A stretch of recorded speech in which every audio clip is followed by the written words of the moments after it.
Hello everyone, I am the Crime Teller, and I am here to help you today. I know you use this video to fall asleep, so before that, like the video, and subscribe to the channel. Also, where are you from, and what time are you watching? Now get comfortable and relax. Case 1.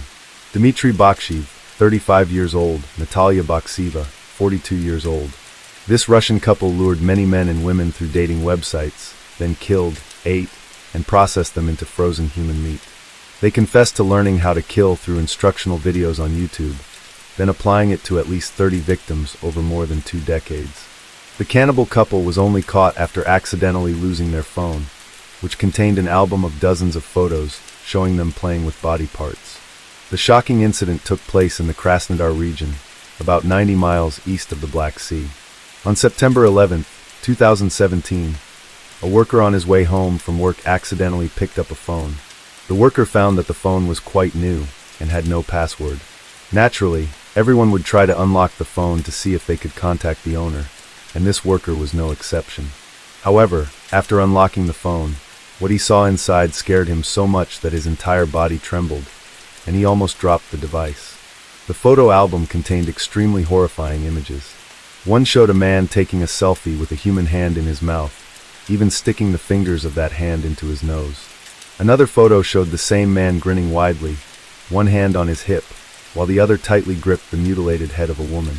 Many other similarly gruesome images were found in the phone's album.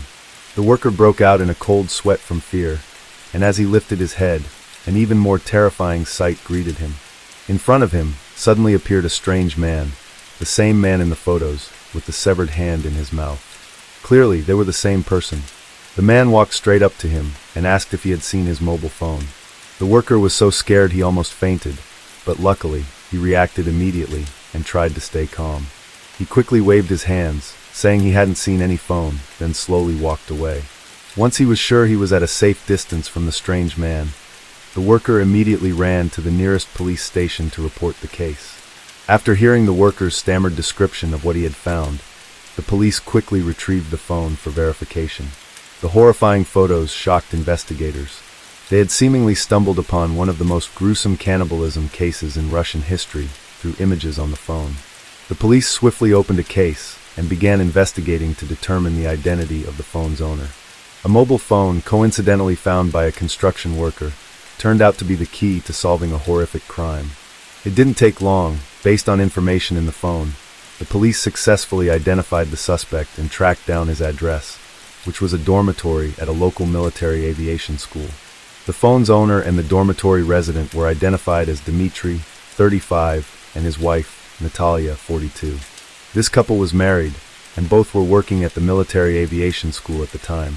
The police quickly arrived at their residence for a search, where they uncovered a truth far more horrifying and gruesome than the photos on the phone. Upon searching the house, authorities found countless disturbing pictures hanging on the walls, photos of men and women of various ages and ethnicities. The only thing they had in common was that they were all dead and no longer recognizable as humans. As the police thoroughly searched the couple's residence, investigators found 7 bags containing body parts, 19 pieces of human skin, and boxes of human remains in the refrigerator and basement. Additionally, they discovered a container filled with unidentified body parts preserved in a saline solution. More human remains were found in the basement and around the dormitory. Inside the house, they also found multiple mobile phones belonging to the victims, as well as video tutorials on how to cook human meat. The police continued into a small, cluttered room, where scattered photos lay across the bed. One chilling photo showed a severed human head placed on a plate, surrounded by oranges and olives. In front of the microwave, they found what they initially thought was a wig, but when an officer picked it up, they realized it was actually the scalp of one of Dimitri and Natalia's victims. Disgusting, horrifying, barbaric, there were hardly any words to accurately describe the scene in that room. The police had never encountered such a grotesque crime before. Some murderers kill brutally, but at least their circumstances evoke some level of sympathy. Meanwhile, this couple committed atrocities so incomprehensible that no one could understand their mindset, let alone accept what they had done.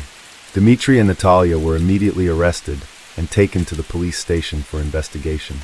Based on the evidence collected from the horrifying house, the police estimated that the couple had murdered and eaten at least 30 people.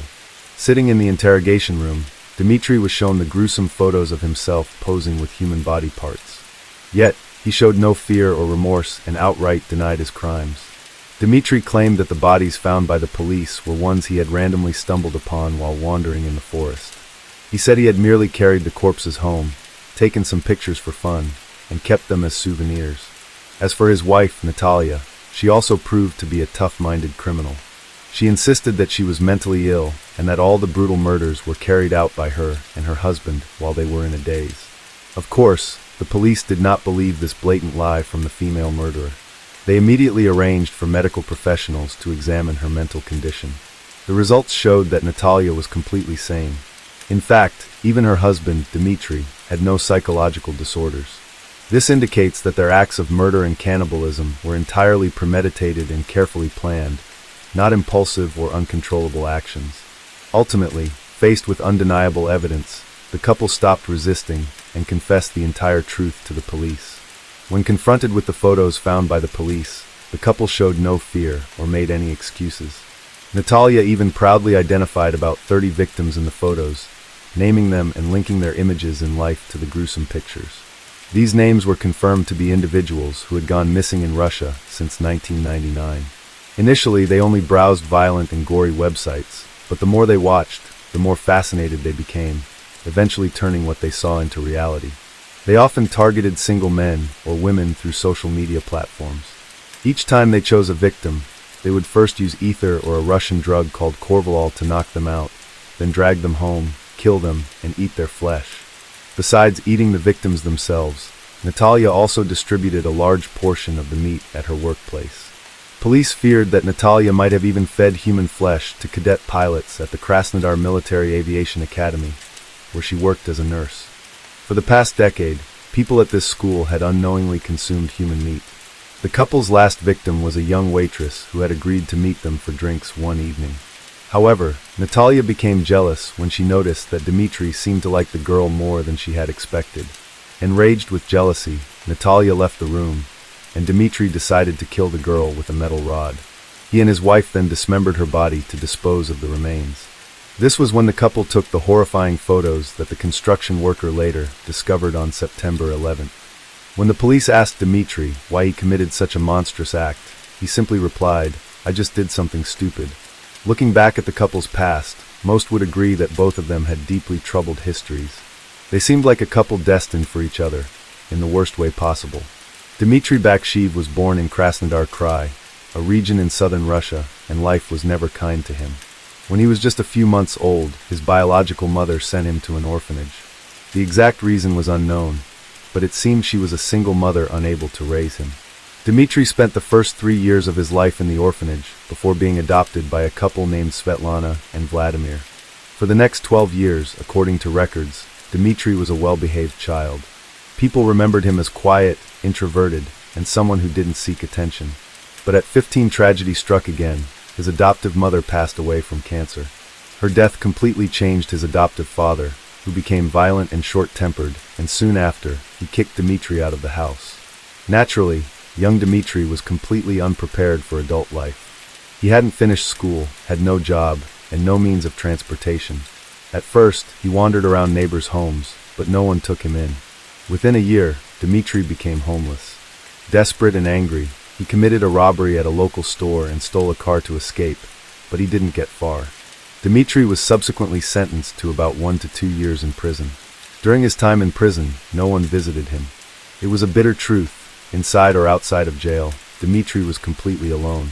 After his release, Dmitry found work in construction and rented a small room to live in. Although he rarely drank, he often hung around heavy drug addicts, spending most evenings in bars. But no matter how hard he tried, Dmitry couldn't make friends. He had never had a girlfriend until he met Natalia. Natalia was 7 years older than Dmitry. She was raised by her mother and grandmother in southern Russia, but like Dmitry, she lost her mother at a young age. At 19, Natalia enrolled in medical school and became a nurse. Within a few years, she was promoted to head nurse in the sanitation department of Krasnodar. Later, Natalia was transferred to a prestigious military aviation school for pilots, where she met her first husband, a military officer. They married quickly, and Natalia gave birth to their first son at the age of 23. But this was just the beginning of her misfortunes. Her husband passed away when their son was still a child, plunging her into grief, which she coped with by turning to alcohol. Her situation worsened to the point where she could no longer hold a stable job. Over time, Natalia lost interest in life itself. She voluntarily admitted herself to a psychiatric hospital, claiming to have manic disorder. But after multiple examinations, doctors concluded that she had no mental illnesses and discharged her. Jobless, without medical support, and with no motivation to change, Natalia continued drinking heavily, spending her days in bars, where she eventually met Dimitri. The two instantly connected. After only a few months of dating, Natalia invited Dimitri to move in with her and her son. For Dimitri, this was a turning point. After years of loneliness, he finally had a home. 5 years later, Dimitri and Natalia got married. Natalia's son lived with them during this time. However, it didn't take long for their lives to spiral downward again. Natalia drank more and more, and her son, ashamed of his mother's chaotic lifestyle, decided to leave home. Devastated by her son's departure, Natalia decided to move to another city with Dimitri for a fresh start.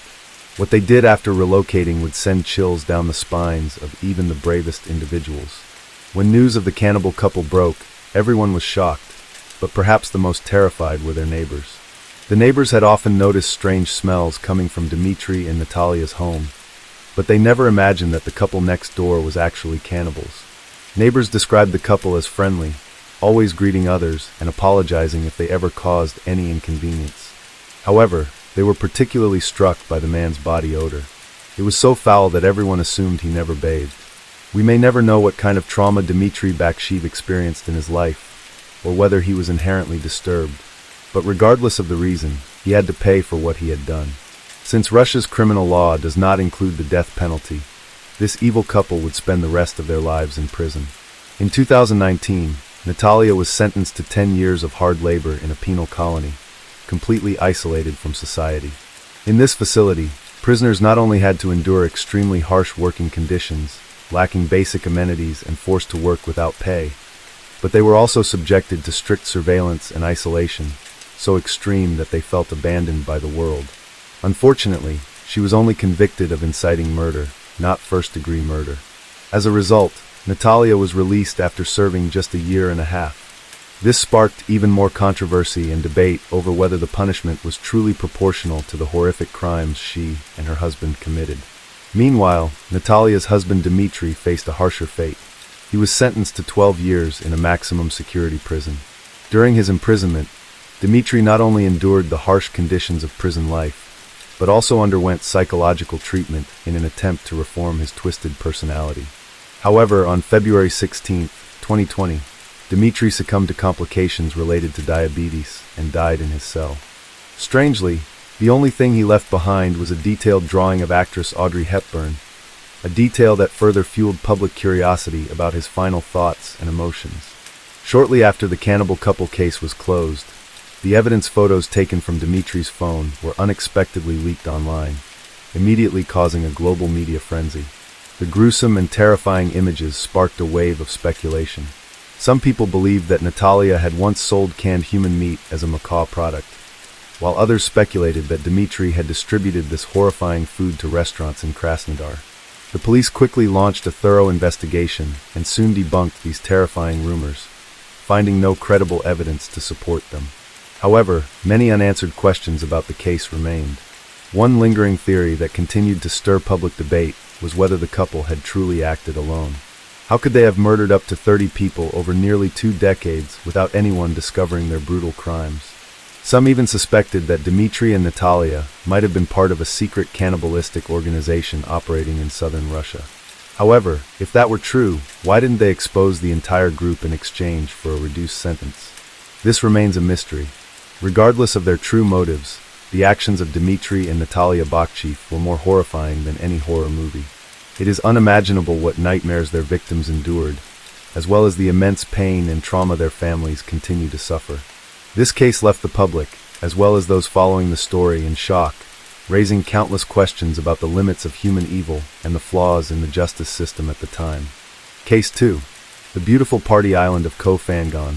Thailand is known for its famous full moon beach parties that attract thousands of tourists each month. However, in 2023, it caught people's attention for a completely different and sinister crime that took place. On August 3rd, 2023, around 6 a.m., the early morning tranquility was disrupted when a startling scream pierced the silence.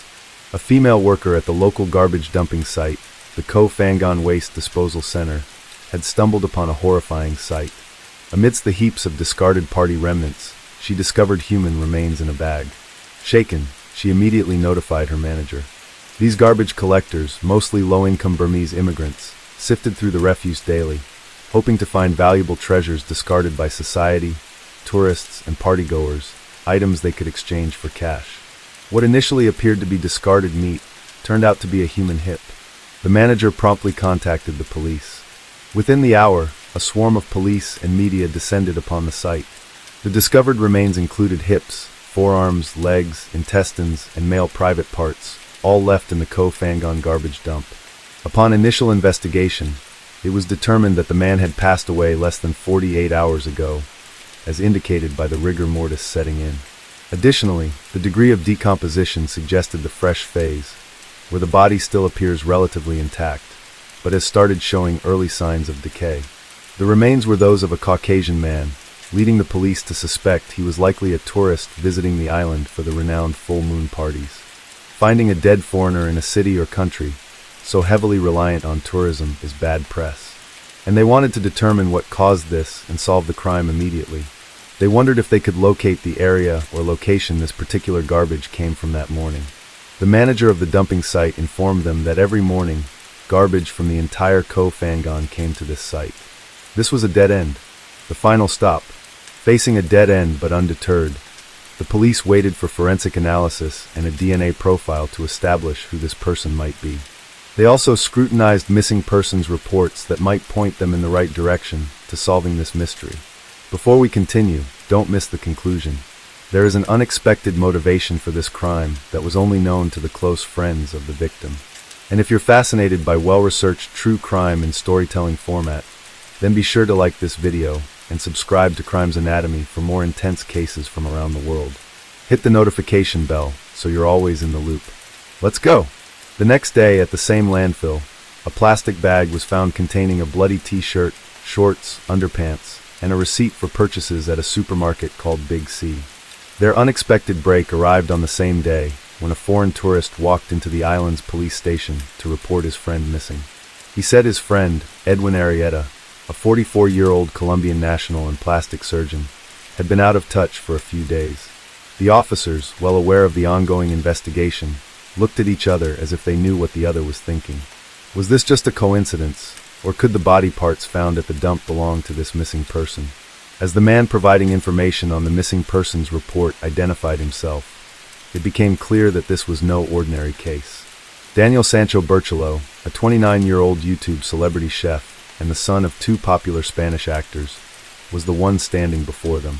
Daniel had arrived on the island a few days earlier on July 31st, 2023, for the full moon party.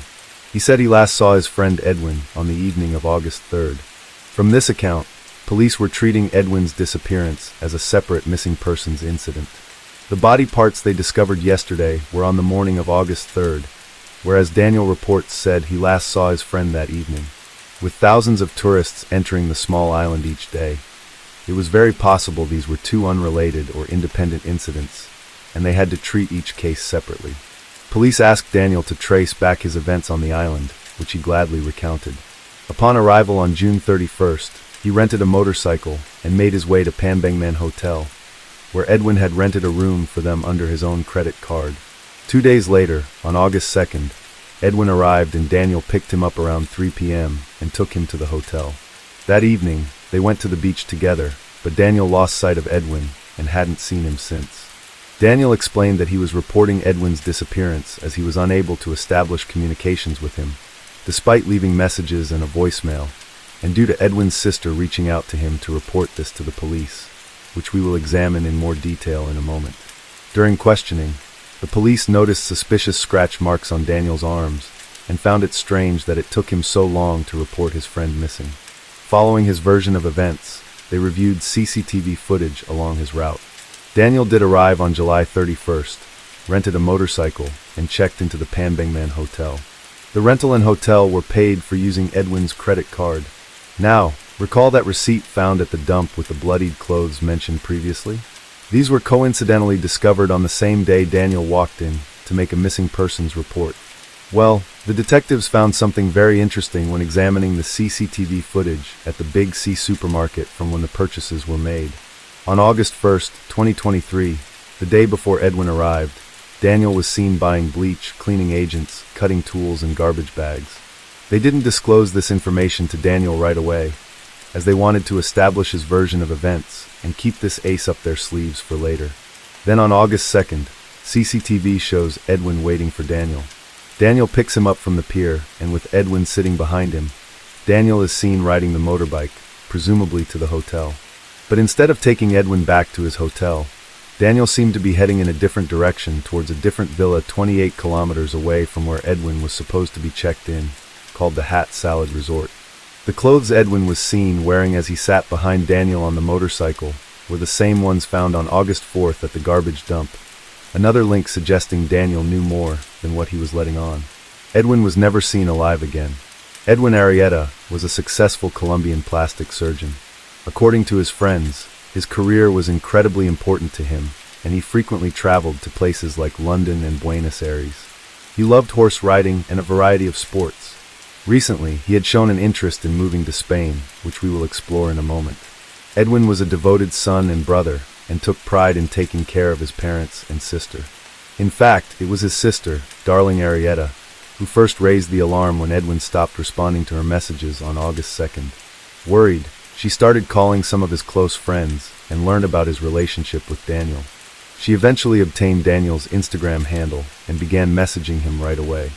Here are some of the messages exchanged between Darling and Daniel once she got a hold of his Instagram account around August 4th. From these messages, you can see she's extremely worried about her brother and wants to know what's happening.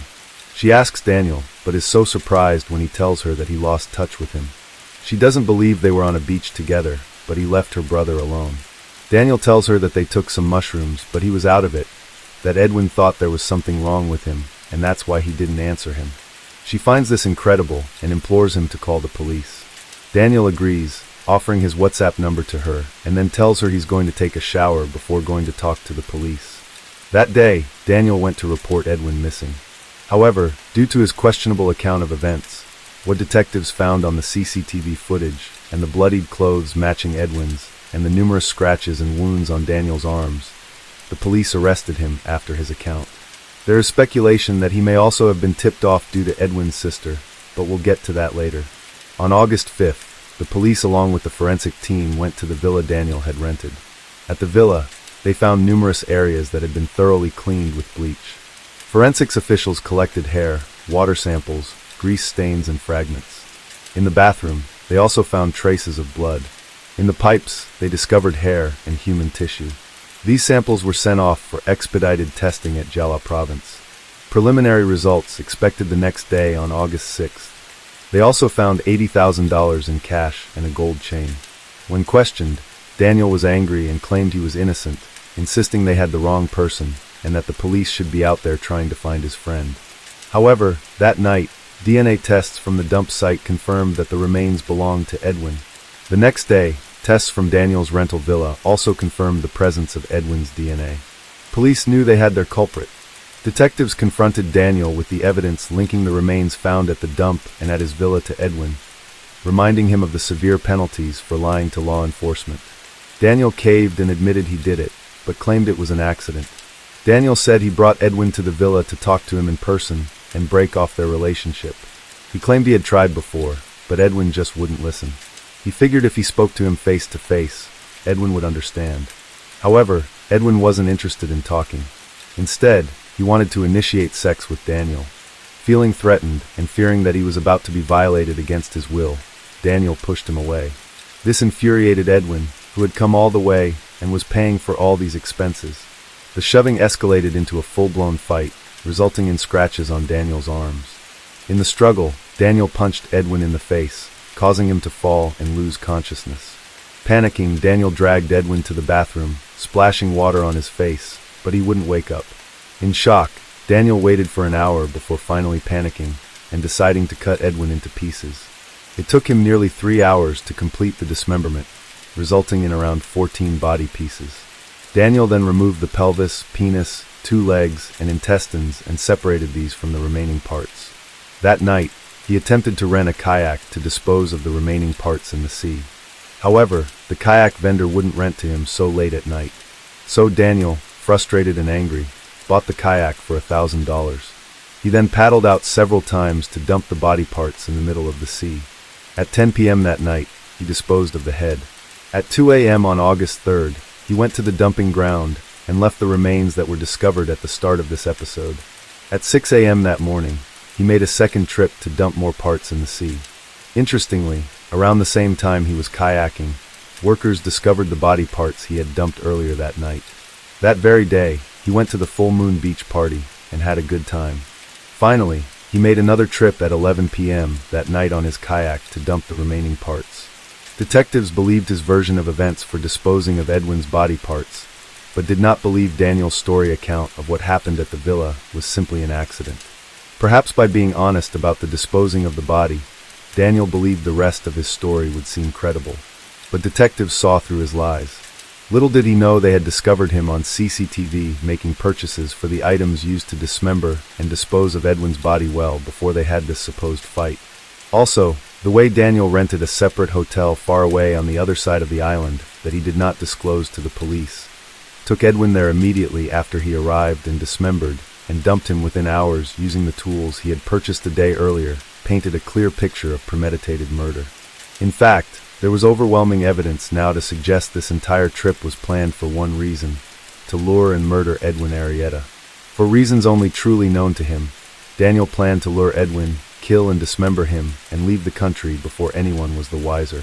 The police have their own version of events of what transpired in the villa on August 2nd. After luring Edwin to Koh Phangan under the guise of another vacation hookup, Daniel picked Edwin up as planned, but purposely took him to a different villa than the one he had booked for his alibi for the police. There, an unsuspecting and wary from his travels Edwin was struck on the head with a blunt object, but surprisingly, this didn't incapacitate him right away. To Daniel's surprise, Edwin fought back, bravely putting up a fight against the man who had lured him with his pre-planned ill intent. The ensuing fight for his life left bruises and scratches on Daniel that were seen by the police later. Then, as planned, Daniel dragged Edwin's deceased or unconscious body to the bathroom, a location chosen for its tiled surfaces and ease of cleaning. He then methodically dismembered Edwin, using the cutting tools he had purchased the day before. He turned the bathroom into a makeshift slaughterhouse and did his best to minimize the mess and contain the blood. After dismembering Edwin into 14 pieces, Daniel placed the remains in garbage bags. He cleaned up the scene using the cleaning aids and solutions also purchased the day earlier. He wanted to dump all the remains at sea that night, but underestimate the availability of the kayak and how challenging it would be to dismember the torso and legs. He therefore improvised by buying the kayak and dumping the large parts directly at the Koh Phangan Waste Disposal Center, and assumed no one would bother searching through heaps of garbage at a landfill.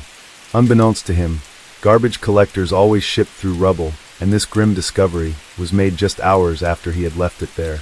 Daniel's trips to the sea were also methodical. He paddled out under the cover of darkness, early morning or late night, and far enough at sea to ensure the remains would be scattered and difficult to retrieve. He would then stay the night at the villa he did not dismember Edwin at, and in case police suspected anything, there was no way to find foul play at his location.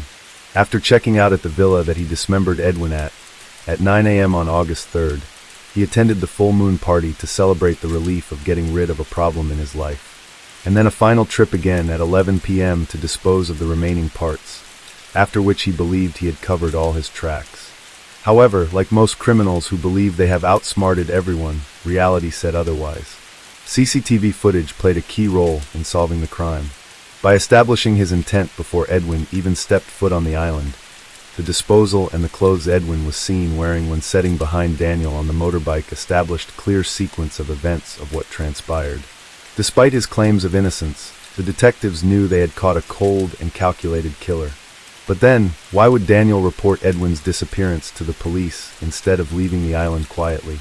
It turns out Edwin was incredibly close to his sister, and they messaged each other several times a day. Darling Arietta would later give a heart-wrenching interview on Colombian TV, revealing that she had suspected Daniel from the very first moment. She didn't know Daniel personally, so she had to contact him through Instagram, a connection she obtained from Edwin's friends. Darling recalls telling Edwin's friends when he stopped responding on August 2nd, quote, "We are worried. We have no information." That's when she discovered that the Spanish chef was also in Thailand with her brother. She asked him directly, quote, "What do you know about my brother?" His response was chilling. "I lost track of him on the beach." Darling's alarm bells went off immediately. Good God, how can he be your friend and not know where he is? She thought. This made her suspect Daniel from the beginning. Desperate for answers, Darling urged him to, quote, "run to the police station to report Edwin missing." But she didn't stop there. "I contacted the consul of Colombia. I told her not to let this man leave Thailand because I suspected him," she explained. The consul then alerted Thai authorities to be on the lookout for Daniel, which explains why the police were so suspicious when he came to report Edwin missing. Unfortunately, the next call Darling received was one she was not prepared for. She recalls the moment, quote, "The consul told me they had found a body. I asked, 'Is it my brother?' They remained silent. And at that moment, I knew it was my brother." Her voice broke, and she couldn't hold back her tears. It was Darling's unrelenting perseverance and quick thinking that pressured Daniel into filing the missing persons report. The tip-off from the Colombian consulate to the Thai authorities ensured Daniel was kept under scrutiny, giving the police the time they needed to collect more evidence. The DNA results that came back on August 6th confirmed that the bloody body parts and fluids in Daniel's rented villa were indeed Edwin's. But the burning question still remains. Why did Daniel do it? Daniel and Edwin's story began about a year ago. Edwin reached out to Daniel through Instagram, and they began exchanging messages and phone calls. These interactions became increasingly flirtatious over time, escalating to intimate images, sexual encounters, and dates in Spain. The relationship went beyond the physical and emotional.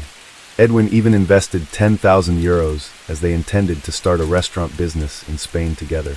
He also allowed Daniel to use his credit card for purchases. However, the relationship was complicated. Daniel had a girlfriend, Laura, whom he had been with for the last 5 years. They were planning a wedding in both Spain and Thailand.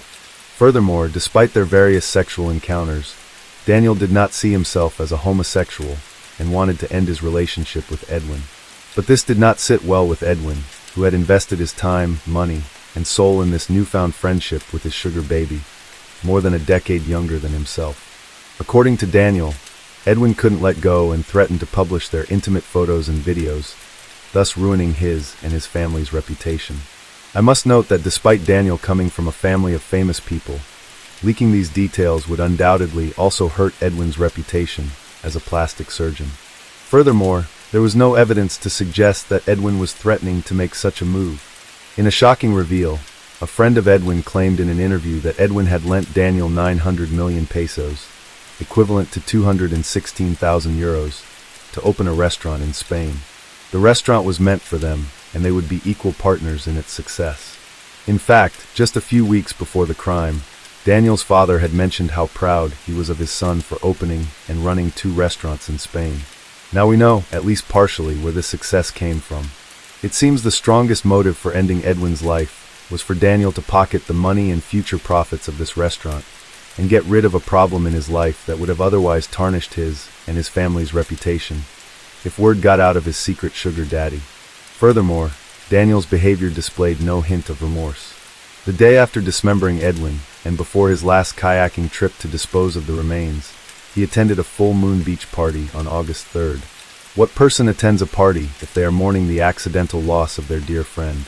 In an interview with the Spanish press, Daniel said this about Edwin. On August 6, 2023, Daniel was surrounded by police officers and toured around the island of Koh Phangan to reconstruct the murder of his 44-year-old Colombian lover, Surgeon Edwin Arrieta Ortega. On Monday, August 7th, the judge of the island's provincial court sentenced him to provisional detention until his trial. Prosecutors were seeking the death penalty against Daniel Sancho. But in August 2020, The King of Thailand commuted the death sentence to life imprisonment for a different case where a Spaniard was also involved, paving the way for extradition. It's expected the same would happen to Daniel despite the sentence being handed down by the courts. Is it fair for foreign nationals to commit crimes in other countries, but spared the sentence in those countries? Let me know in the comments. In April 2024, the charges were laid against Daniel Sancho. The charges included premeditated murder, concealment of a body, and destruction of other people's documents. Sancho pleaded not guilty to premeditated murder and destruction of documents, but pleaded guilty to hiding the victim's body. Edwin's families do not want the death penalty for Daniel, but believe he should be punished with another punishment suiting the gravity of his crime. Daniel's sentencing is pending and his trial is ongoing. Case 3. On a summer night in August, at Wat Phra Kunaram Temple in Arizona, 7 monks, a nun, and a 16-year-old worker were brutally executed by unknown assailants. Their bodies were arranged in a circle in the living room of the residential quarters, with victims suffering fatal gunshot wounds to the back of their heads. The massacre at Phra Kunaram Temple was considered one of the most barbaric murder cases in Arizona at the time. Shortly after, a group of young men confessed to killing the 9 people in the temple. However, evidence collected by the police indicated they were not the true perpetrators. Why did that group of young men confess to a crime they didn't commit? Who were the real culprits? Let's uncover the mystery behind this chilling case at the American temple. Wat Phra Kunaram Temple was one of the very few Buddhist structures in the suburbs of Phoenix, Arizona, USA. Life there was always slow-paced and peaceful, but everything changed on August 10th, when a local resident discovered the tragedy at the temple. Early that morning, as usual, a man arrived at Wat Phra Kunaram Temple to bring food to the monks. He looked around to find familiar faces, but saw no one, and the place was eerily quiet. Morning silence was not unusual at a temple, but for some reason, the man bringing food felt an inexplicable sense of unease. Feeling that something was amiss, he decided to head toward the living quarters to find the monks. The moment he stepped into the living room, the man froze in shock, his entire body paralyzed by the scene before him. In the room near a long couch lay 9 bodies dressed in saffron robes, sprawled across the floor. The 9 deceased included 7 monks, a nun, and a worker, all with multiple gunshot wounds. All the victims were lying face down with their hands behind their heads. The victims were arranged in a circular pattern, resembling the spokes of a wheel. The carpet around the victims was soaked in blood, as were their clothes. This was the most heinous massacre in Arizona's history, prompting the police to immediately deploy 66 officers to solve the case under the leadership of Officer Russell Kimball. Officers rushed to secure the scene and began investigating for clues. Given the shocking nature of the massacre and its potential to become an international incident, the police also contacted the FBI for assistance. They additionally sought the involvement of criminal psychology experts. No one in the county, or even the state, had ever encountered such a horrifying crime scene. A total of 17 shots were fired, all striking the victims. The victims were all shot in the back of the head at close range, each receiving more than 1 bullet, with some victims being shot up to 3 times, except for one monk who appeared to have moved slightly out of position, suggesting he resisted or tried to escape. The rest of the victims seemed to have accepted their fate without resistance. Some victims were found partially overlapping each other's bodies. A few had wounds on their arms, suggesting they were shot while praying. The scene was horrifying, and even seasoned investigators shuddered as they reconstructed what had happened to the 9 victims. They must have trembled as they watched others being shot before the killer turned the gun on them. While searching for evidence, investigators discovered an ashtray filled with cigarette ashes in the middle of the circle of bodies. 2 fire extinguishers had been discharged haphazardly inside the house, seemingly as an intentional act of vandalism. A set of keys lay scattered on the kitchen table. Additionally, the police found the word blood deeply carved into the wall. Blood was also the name of a criminal gang in Arizona. On the floor around the bodies, 3 shell casings from a 20-gauge shotgun were found, along with several shell casings from a .22 caliber firearm. The shell casings at the scene indicated 2 types of firearms were used, meaning the crime involved either 2 weapons or at least 2 perpetrators. It appeared someone had ransacked the bedrooms, yet valuable items remained untouched. Both the safe and the money tree with numerous bills attached were left undisturbed. Investigators meticulously examined every wall, window, and item in the temple, discovering over 1,000 fingerprints. However, they belonged to the temple residents and volunteers. In the temple's hallway, police found several distinct shoe prints. These prints did not belong to the monks or the nun, as they did not wear shoes. Using forensic techniques, investigators identified the prints as coming from military-style snow boots. Within hours, criminal psychology experts arrived at the scene. They worked with the collected evidence, though there was little information to extract. However, a few standout details captured their attention. First, since the monks were of Thai origin, investigators speculated the murders could be racially motivated. Another possibility was an organized crime hit, or an act of revenge, as rumors suggested. One of the monks had an affair with another man's wife. Regarding the victims, investigators learned all of them were Thai citizens, though some had lived in the U.S. for a long time. None of the victims were involved in illegal drug trafficking. The rumors about a romantic affair involving one monk could not be substantiated due to a lack of evidence. Among the deceased was the 36-year-old abbot of the temple. Most of the other monks were in their 30s and 40s, except for a 75-year-old nun and a male worker who was her relative. All the victims lived at the temple, each having a room with a single mattress on the floor and very few possessions. In summary, nothing in their past, either collectively or individually, suggested they were at risk of becoming victims of a revenge attack. They had done nothing to attract negative attention and had no known enemies. In fact, their lifestyle was healthy, and they were regarded as friendly individuals. Others associated with the temple were interrogated, but no one knew who could have carried out such a brutal act. The severity of the case prompted the Thai ambassador to the U.S. to visit Phoenix to assess the situation. The Thai government also urged the U.S. government to find the perpetrators at all costs. Social and political pressure weighed heavily on the investigation team, and the FBI quickly became involved. When analyzing the crime scene, an FBI psychological profiler noted three standout characteristics: disorganization, youthfulness, and recklessness, all clearly evident in the traces left at the massacre site. The investigation's focus was directed towards searching for teenagers in the area who might have been familiar with the temple or had some connection to it. To gather evidence, forensic experts analyzed the shell casings found at the scene. They identified them as ammunition for .22 caliber semi-automatic rifles manufactured by Marlin Firearms Corporation. The corporation had only begun producing these rifles 3 years earlier, meaning the guns were relatively new. Police checked pawnshops and stores to find .22 caliber semi-automatic rifles. They seized hundreds of guns and conducted test shootings, but none matched the bullets used in the murder. Hundreds of leads emerged, but the investigation team could not identify any suspects. Then, 1 month after the murders, a phone call provided the first valuable lead. Investigators received a call from a man at the Tucson Psychiatric Institute. The man claimed he could provide the exact names of those involved in the Koh Phangan Ram Temple massacre.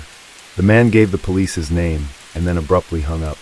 The caller was Mike McGraw, a psychiatric patient receiving treatment at a hospital about 190 kilometers from the crime scene. Initially, the police doubted Mike's story due to his mental illness, but they decided to call him back to learn more about what he had said. In the second call, Mike made a shocking admission to the police. Mike claimed he had been involved in the murders as a lookout for the perpetrators when they broke into the temple. According to Mike, the motive for the crime was robbery, not murder. He said he heard multiple gunshots inside the temple before the group fled the scene.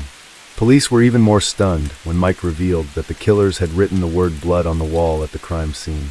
Before allowing reporters to access the crime scene, police had removed the wall with the word blood carved into it to keep this detail confidential. Therefore, only those involved in the massacre could have known about the inscription, proving that Mike wasn't making up the story. Based on Mike's testimony, investigators identified 4 others involved in the massacre, including Mark Nunez, Victor Zarate, Dante Parker, and Leo Bruce, all of whom lived in Tucson, Arizona. Dante Parker was the only one in the group with a criminal record for robbery. Armed with this crucial lead, police and a special task force immediately traveled from Phoenix to Tucson to apprehend the suspects. To ensure accuracy, they asked Mike McGraw to accompany them to identify each individual. All 4 suspects were quickly arrested, but they adamantly denied any involvement in the crime. Despite the suspects' stubborn denials, police were confident they had captured those responsible for the massacre. They held a press conference to share the news with the media. On September 13th, the Serious Crime Task Force, consisting of 66 investigators, announced the arrest of 5 men from Tucson, 2 of whom were ex-convicts. They declared the case solved and expressed hope that physical evidence would soon link the suspects to the crime scene. The media dubbed them the Tucson Suspects. At the time, not only the public, but even the police believed they had caught the perpetrators and that the case was nearing closure. No one expected that investigators had uncovered only 1/3 of the truth behind the horrific massacre. Despite the investigators' efforts, the Tucson suspects remained incredibly stubborn, with none of them confessing to the crime. After failing to obtain initial confessions, investigators decided to adopt a new strategy during the second round of interrogations. They told the suspects that confessing was the only way to avoid the death penalty. Investigators then relentlessly pressured them with questions and extended the interrogations, leaving the suspects with no time to sleep. The interrogations lasted for hours until the suspects were utterly exhausted. Surprisingly, Dante Parker, the most defiant of the group, was the first to confess. In the following days, one by one, the other suspects also succumbed, each admitting to their crimes and providing additional details. The confessions agreed that on the afternoon of August 9th, the group traveled to Phoenix in 2 vehicles, a Ford Bronco and a Chevrolet Blazer. They then gathered and prepared their weapons in southern Phoenix before heading to the temple that evening. Parker even described a spiral-shaped ring taken from one of the monks, a detail the police had not known before. He also recounted how one monk resisted them and added that a nun entered the room where they were gathering the monks, startling him. However, the confessions, especially those obtained after prolonged interrogations, contained many inconsistencies. For instance, Parker claimed that the first person shot was the 75-year-old nun. However, when the interrogator asked about the position in which the victim fell, Parker said she was lying on her back, while in reality, the victim was lying face down. He also stated that the word blood on the wall was written with the victim's blood, but that was not the case. Finally, Parker claimed that after he finished shooting and ran outside, many monks chased. After him, in reality, no monk survived to pursue the suspects. Next was Mike McGraw's testimony. Although he said that the killers had discarded their blood-stained clothes along the roadside while fleeing Tucson, police were unable to find any clothes despite thoroughly searching every corner of the city. They also could not locate the gun used to shoot the monks. One of the suspects, Leo Bruce, admitted to using his personal gun. However, when forensic experts test-fired Bruce's gun and analyzed the markings, they concluded it was not the murder weapon. Unable to find evidence from the suspect's firearms, investigators focused on the shoe prints left by the killers in the temple. They collected all the shoes used by the suspects and compared them to the shoe prints at the scene. Once again, they were disappointed as none of them matched. However, the suspects appeared to know details about the crime that had not been disclosed to the media, making it unconvincing to argue that their confessions were based solely on information from news reports. Police remained convinced that these 5 individuals were indeed the culprits behind the deaths of the 9 victims at the temple.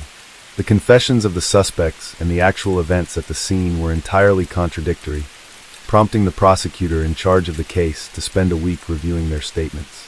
He found that the confessions not only failed to corroborate one another, but were also highly inconsistent. This raised the question, if these individuals were not the culprits, why would they confess to crimes they didn't commit? On September 17th, one of the 5 men, Victor Zarate, was released after surveillance footage showed he was at a different location at the time of the murders. However, the other 4 remained in custody. Then, over a month passed with no new information until an incident in Phoenix on October 24th changed the course of the investigation. The Office of Special Investigations at Luke Air Force Base reported finding a .22 caliber rifle matching the weapon suspected to have been used in the Temple massacre. They had spotted the gun during a routine traffic stop. At that time, the gun was lying on the passenger seat of a vehicle driven by a 17-year-old male. After test firing and analyzing the markings on the shell casings, investigators confirmed that this was the weapon used in the Premeditation Temple massacre. Rolando Carataccia, who had the gun in his car, claimed he didn't know the 4 Tucson suspects and was not involved in the murders. Months earlier, he had loaned the gun to 2 friends of the same age, Alex Garcia and Jonathan Duty. This new information caused the case to take a completely different turn. According to the investigation, Jonathan's father was stationed at Luke Air Force Base in Arizona. When his father was transferred, Jonathan stayed behind to finish high school in Avondale, living with Alex Garcia, a classmate. Being of Thai origin, Jonathan had connections with the monks at Koh Phangan temple. His mother had been a temple volunteer, and his brother had previously worked for the temple. Investigators obtained a search warrant for the apartment where Jonathan Dudi lived with Alex Garcia. Both were students at Agua Fria High School and were part of the Air Force ROTC military training program. During the search, they found a Stevens 20-gauge shotgun, which was quickly confirmed to match the shell casings found at the crime scene. Thus, police now had both weapons used in the crime. Additionally, they discovered 2 knives, a camouflage hat, 2 masks, and gloves. Investigators seized 2 pairs of shoes belonging to the boys for analysis, and the results showed that the shoe prints matched the impressions at the temple. At Alex's parents' house, investigators also found several duffel bags, one of which contained military equipment. The military items were unrelated to the high school's training program, and were clearly items the boys had purchased themselves. It was likely that both boys were influenced by military aspirations, wanting to make their lives resemble those of soldiers, including viewing the world as a dangerous place that required aggression. Perhaps the massacre was merely a war game in their imagination, where these teenagers saw themselves as brave soldiers. The 2 boys were quickly arrested, but this led to divisions among the investigators. Some believed Jonathan and Alex were connected to the Tucson suspects, while others were certain that the 4 men from Tucson were innocent. A few police officers insisted on keeping the Tucson group in custody until sufficient evidence was found. They argued that the confessions of the Tucson men were credible, as there was no reason for them to admit to something they hadn't done. However, County Attorney Rick Romley reviewed the case and concluded that there was not enough evidence to detain the Tucson group. On November 22nd, the men were finally released, and the charges against them were dropped due to lack of evidence.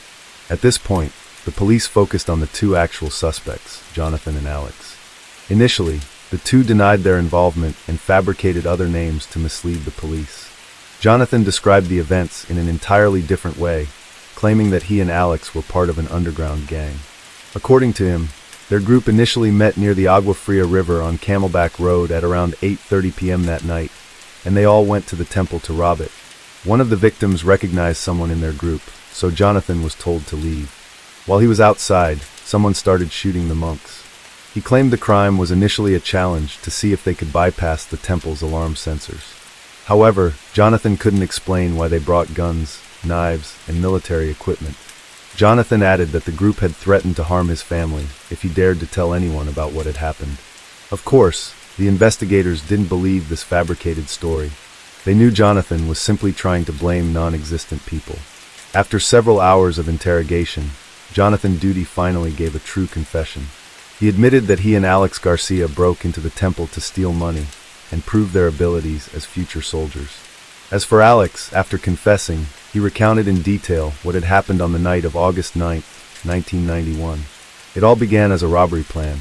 He and Jonathan had been obsessed with it for 2 months after hearing Jonathan's brother mention that the temple housed a solid gold Buddha statue and a safe containing $2,000. Jonathan also had his eye on a $1,000 scar parked on the temple grounds and believed that after this big heist, he could claim it. To add excitement, the duo turned the robbery into a war game. They purchased military clothing and gear, including snow boots, camouflage hats, scarves, goggles, and knife belts. Jonathan borrowed a rifle from his friend Karatakia, while Alex secretly took his uncle's shotgun. The pair tested the weapons in the White Tank Mountains with a silencer, but when the silencer failed to work, they couldn't conduct proper practice. Nevertheless, they were too excited about their plan to abandon it.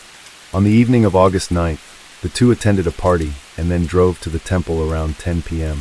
They scoped out the temple before barging into the living room and ordering the monks to lie on the floor. The pair arranged the victims to kneel in a circle facing one another, and for an hour, Jonathan held them at gunpoint, while Alex searched for the safe's keys and committed acts of vandalism. The monks did not resist. A short time later, a nun entered the room, and the thugs took her hostage along with the monks. They managed to steal over $2,500, along with cameras and audio equipment, but they couldn't find the correct key to open the safe. Alex said he wanted to leave, but Jonathan insisted on eliminating witnesses, meaning they had to kill everyone. Standing on a chair, Jonathan began shooting, while Alex used the shotgun to wound some victims, though he insisted he didn't kill anyone. Afterward, the two carved the word "Bloods" into the hallway wall to mislead the investigation and quickly fled. Fearing the possibility of a death sentence, Alex Garcia struck a deal with prosecutors to plead guilty early and testify against Jonathan Duty. Additionally, Alex Garcia revealed another shocking incident shortly after the Temple shooting. He and his girlfriend Michelle Hoover killed an elderly woman named Alice Cameron while she was camping near Horseshoe Lake, stealing $20 from her. The court later tried the two defendants in the Temple shooting in 1994. Since they were only 17 years old at the time of the crime, Arizona state law prohibited imposing the death penalty. The court convicted Jonathan Duty of first-degree murder for the 9 victims, armed robbery, and burglary, sentencing him to 281 years in prison. As for Alex Garcia, the court convicted him of first-degree murder for 10 victims, armed robbery, and burglary, sentencing him to 271 years in prison. Michelle Hoover, Alex Garcia's girlfriend and accomplice, was sentenced to 15 years in prison for the murder of the elderly woman. At this point, a major question arose. Why did 4 of the 5 wrongly arrested individuals confess to a crime they didn't commit? Most likely, this was the result of prolonged interrogations lasting dozens of hours, during which the suspects, under immense stress, confessed. Their testimonies were inconsistent, but the police, eager to solve the case, failed to notice the discrepancies. So why did Mike McGraw claim that he had acted as a lookout for others who broke into the temple to shoot the monks and write blood on the wall? First, Mike suffered from mental illness, so he may have imagined the scenario. And what about the word blood? During his call to the police, Mike reportedly asked, "Was there blood on the wall?" It's possible that due to his unclear phrasing or a misunderstanding on the part of the officer who received the call, the police mistakenly believed that blood was written on the wall, leading them to think Mike was truly involved in the massacre. In later interviews with reporters, Mike revealed that over 44 hours, up to 30 investigators continuously interrogated and threatened him. Mike insisted he was not the person who had called the authorities. He claimed that he had entered the psychiatric center for treatment for substance abuse, and that someone else from the center had made the call implicating him. Mike said the investigators denied his request to see a lawyer, refused to let him rest or eat, and coerced him into giving the confession they wanted. Parker, the first to confess, also revealed that before his interrogation, he and the others had been placed in a room filled with charts and images related to the murders. This provided them with information to tell the investigators what they wanted to hear. Hoping to escape the harsh interrogation, they used this information in their responses. The Tucson youth later sued the police for coercion, feeding them information and denying them food and sleep to force confessions. The police had to pay $2.8 million in compensation for them to drop their lawsuits, while Mike, the mentally ill man, also sued the police and received $1.1 million in damages. The wrongful arrests of the Tucson youth and the mentally ill man highlighted the need for police to reform their interrogation methods, as their tactics had caused innocent people to confess to crimes they hadn't committed. Case 4. The terrifying story began on April 24th, when Sydney police received an emergency call from a local resident. The caller reported a horrifying scene near the fountain, along the coastline in Memorial Lake National Park. Police immediately dispatched an investigative team to the scene. Upon arrival, guided by detailed directions from witnesses, they searched the area around the fountain. Shortly after, they discovered a large plastic bag discarded in a secluded corner, containing the body of a young woman. Based on initial observations, the victim was identified as being of Asian descent, aged between 20 and 30, and approximately 170 centimeters tall. Police and forensic experts noted numerous severe injuries on the victim's body. Knife wounds were visible all over, particularly concentrated on the chest and abdomen, indicating the killer had acted with terrifying aggression. The victim's head also showed significant trauma, suggesting she had been struck with a hard object, such as a stick or rock. Additionally, there was a deep cut on the woman's neck, about 4 centimeters deep, which was determined to be the direct cause of death. These signs clearly indicated this was neither an accident nor a suicide, but a murder. Investigators believed the victim had been brutally killed before her body was left at the location. However, the body had been submerged in water for an extended period, erasing most critical evidence such as fingerprints, the killer's DNA, or any signs of assault.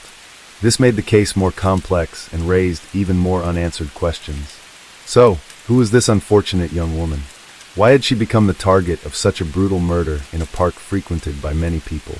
Recognizing the severity of the case, Sydney police quickly launched a comprehensive investigation. Investigators immediately searched databases for missing persons in the area to find clues about the victim's identity. They carefully analyzed the characteristics of the body, including estimated height, gender, and age. The process of cross-referencing the data was urgent and meticulous. Police also thoroughly examined each case, comparing physical descriptions and distinctive features like tattoos or body marks. Despite their best efforts in utilizing all available resources, investigators found no matching results in the first hours of the investigation. It wasn't until the next morning that a couple approached the New South Wales police station to report their niece missing. According to their statement, their niece had been out of contact since April 20th honest, leaving them extremely worried and anxious. Zhang Fong, the aunt, recounted that her niece, Lung Mengmei, was an international student at the University of Technology, Sydney, pursuing a bachelor's degree in Australia. Zhang's husband also stated that Lung Mengmei was not the type person to go missing or fail to inform anyone of her whereabouts. When their niece disappeared, both were filled with unease, believing something terrible had happened. Could the missing girl be the unidentified body found by police near the fountain? Upon receiving the report, police immediately went to Zhang Fong's home to collect personal items belonging to Lung Mengmei for DNA testing. The forensic results showed that DNA from Mengmei's belongings matched the DNA found on the body discovered at the fountain in Manoring Lake National Park. Later, Zhang Fong, Mengmei's aunt, directly identified the body at the police station and confirmed it was her niece. On the morning of April 29th, police officially announced the victim's identity as Lung Mengmei and confirmed this was a serious murder case. During the initial investigation, police quickly focused on those closest to the victim, with the first suspect being Lung Mengmei's boyfriend. According to Zhang Fong, her niece had previously shared on social media about her romantic relationship with an Australian boyfriend. Zhang Fong stated that Mengmei had been dating this man for about 2 months before the incident occurred. The aunt also remarked that the man seemed suspicious, untrustworthy, and often displayed strange behavior, which had worried the family when they learned Mengmei was dating him. However, Zhang Fong's testimony did not convince the police, as verification results showed that the boyfriend in question did not have a close relationship with the victim. Interviews with those close to him, along with checks on his schedule, revealed that he had no clear motive or suspicious behavior related to the case. This forced investigators to expand their search and focus on other aspects of the incident. In an effort to continue the investigation, police began reconstructing the timeline from when Lung Mengmei was last seen until her family reported her missing. They followed every small clue, starting from April 21st, 2016. According to the information gathered, at around 3 p.m. that day, a classmate saw Mengmei standing in front of the main building of the University of Technology, Sydney. According to the witness, she appeared cheerful, dressed neatly, and showed no signs of anything unusual. After chatting for a while, Mengmei parted ways with her friend and left the area, saying she was going to a nearby shopping center. Surveillance footage from the shopping center confirmed Mengmei's presence there.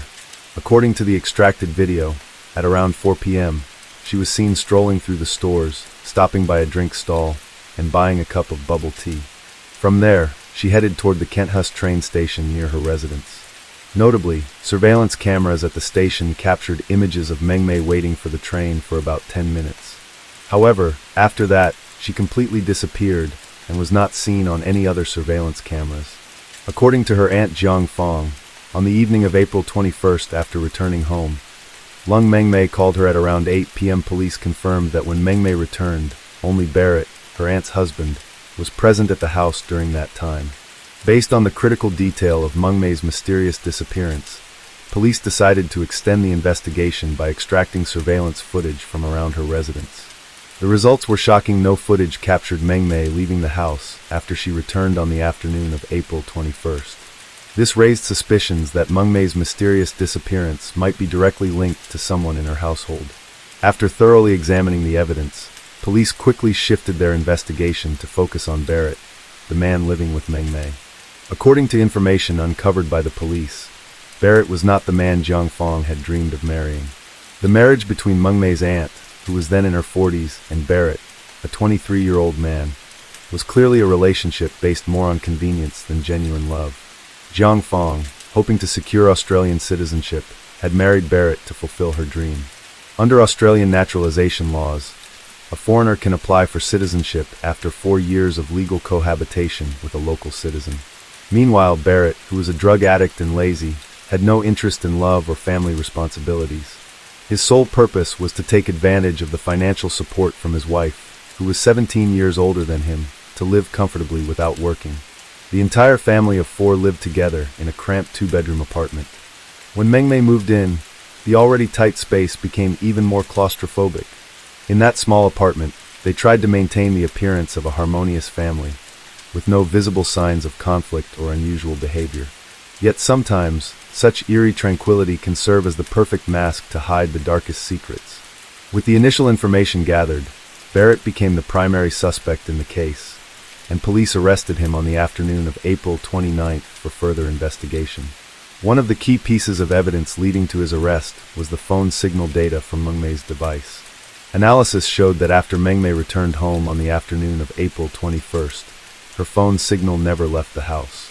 This indicated that she was likely murdered inside the house, and that the perpetrator had deliberately staged a false scenario to mislead investigators. Although this evidence strongly implicated Barrett and Mengmei's disappearance, police still needed direct evidence and a confession from Barrett to charge him.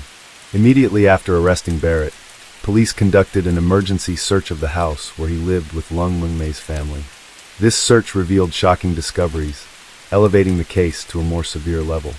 In the bathroom and Mengmei's bedroom, police found several hidden cameras installed in a sophisticated manner. These devices had clearly been used to secretly monitor the victim over an extended period, revealing a chilling side of Barrett's behavior. Investigators then examined Barrett's electronic devices, including his phone and personal computer. Through this, they discovered a series of disturbing voyeuristic videos recorded by Barrett himself.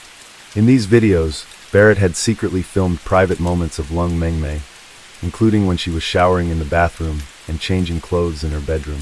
What enraged investigators and the public the most was a video discovered in the memory of Barrett's phone. In the video, he was seen sneaking into Lung Mengmei's room while she was fast asleep. The footage showed Barrett committing acts of assault against his niece. With compelling evidence, Sydney police officially filed charges against Barrett, and the case was brought to trial in court on June 29, 2016. At the trial, prosecutors presented a complete and detailed sequence of evidence related to the case. From surveillance footage, videos found on Barrett's phone, to witness testimonies, everything was logically organized to reconstruct the entire sequence of events. Under the weight of the undeniable evidence, Barrett finally confessed to his crimes. According to his testimony and investigative findings, Barrett had harbored ill intentions toward Lung Mengmei for a long time. During their time living together, he often acted secretly and waited silently for the right opportunity to strike. On April 21st, after returned home, Barrett noticed that the house was completely empty. His wife was at work, and her 2 children from a previous relationship had returned to China. At that time, only he and Lung Mengmei were in the house. Seeing this as the opportunity he had long awaited, Barrett immediately began executing his sinister plan. In the early hours of April 22nd, Barrett sneaked into Mengmei's room while she was sound asleep. He brought with him a hard object he had prepared in advance and used it to render her unconscious. When Mengmei collapsed, he quickly bound her hands and feet with tape, preventing her from resisting. However, while Barrett was in the midst of carrying out his dark plan, Mengmei unexpectedly regained consciousness. Realizing the danger, she struggled and cried out for help, but this only made Barrett more aggressive. He hurriedly gagged her with a white cloth and taped it tightly, ensuring she could not make any sound. After subduing Mengmei, Barrett did not stop there, but continued to commit heinous acts against her. He used his phone to take a total of 19 photos, documenting her being bound and tormented. However, to ensure his actions were not discovered, Barrett decided he had to kill her to silence her permanently. In a fit of madness, he retrieved a knife from the house and repeatedly stabbed Mengmei. In total, he inflicted over 30 stab wounds, stopping only when she was near death.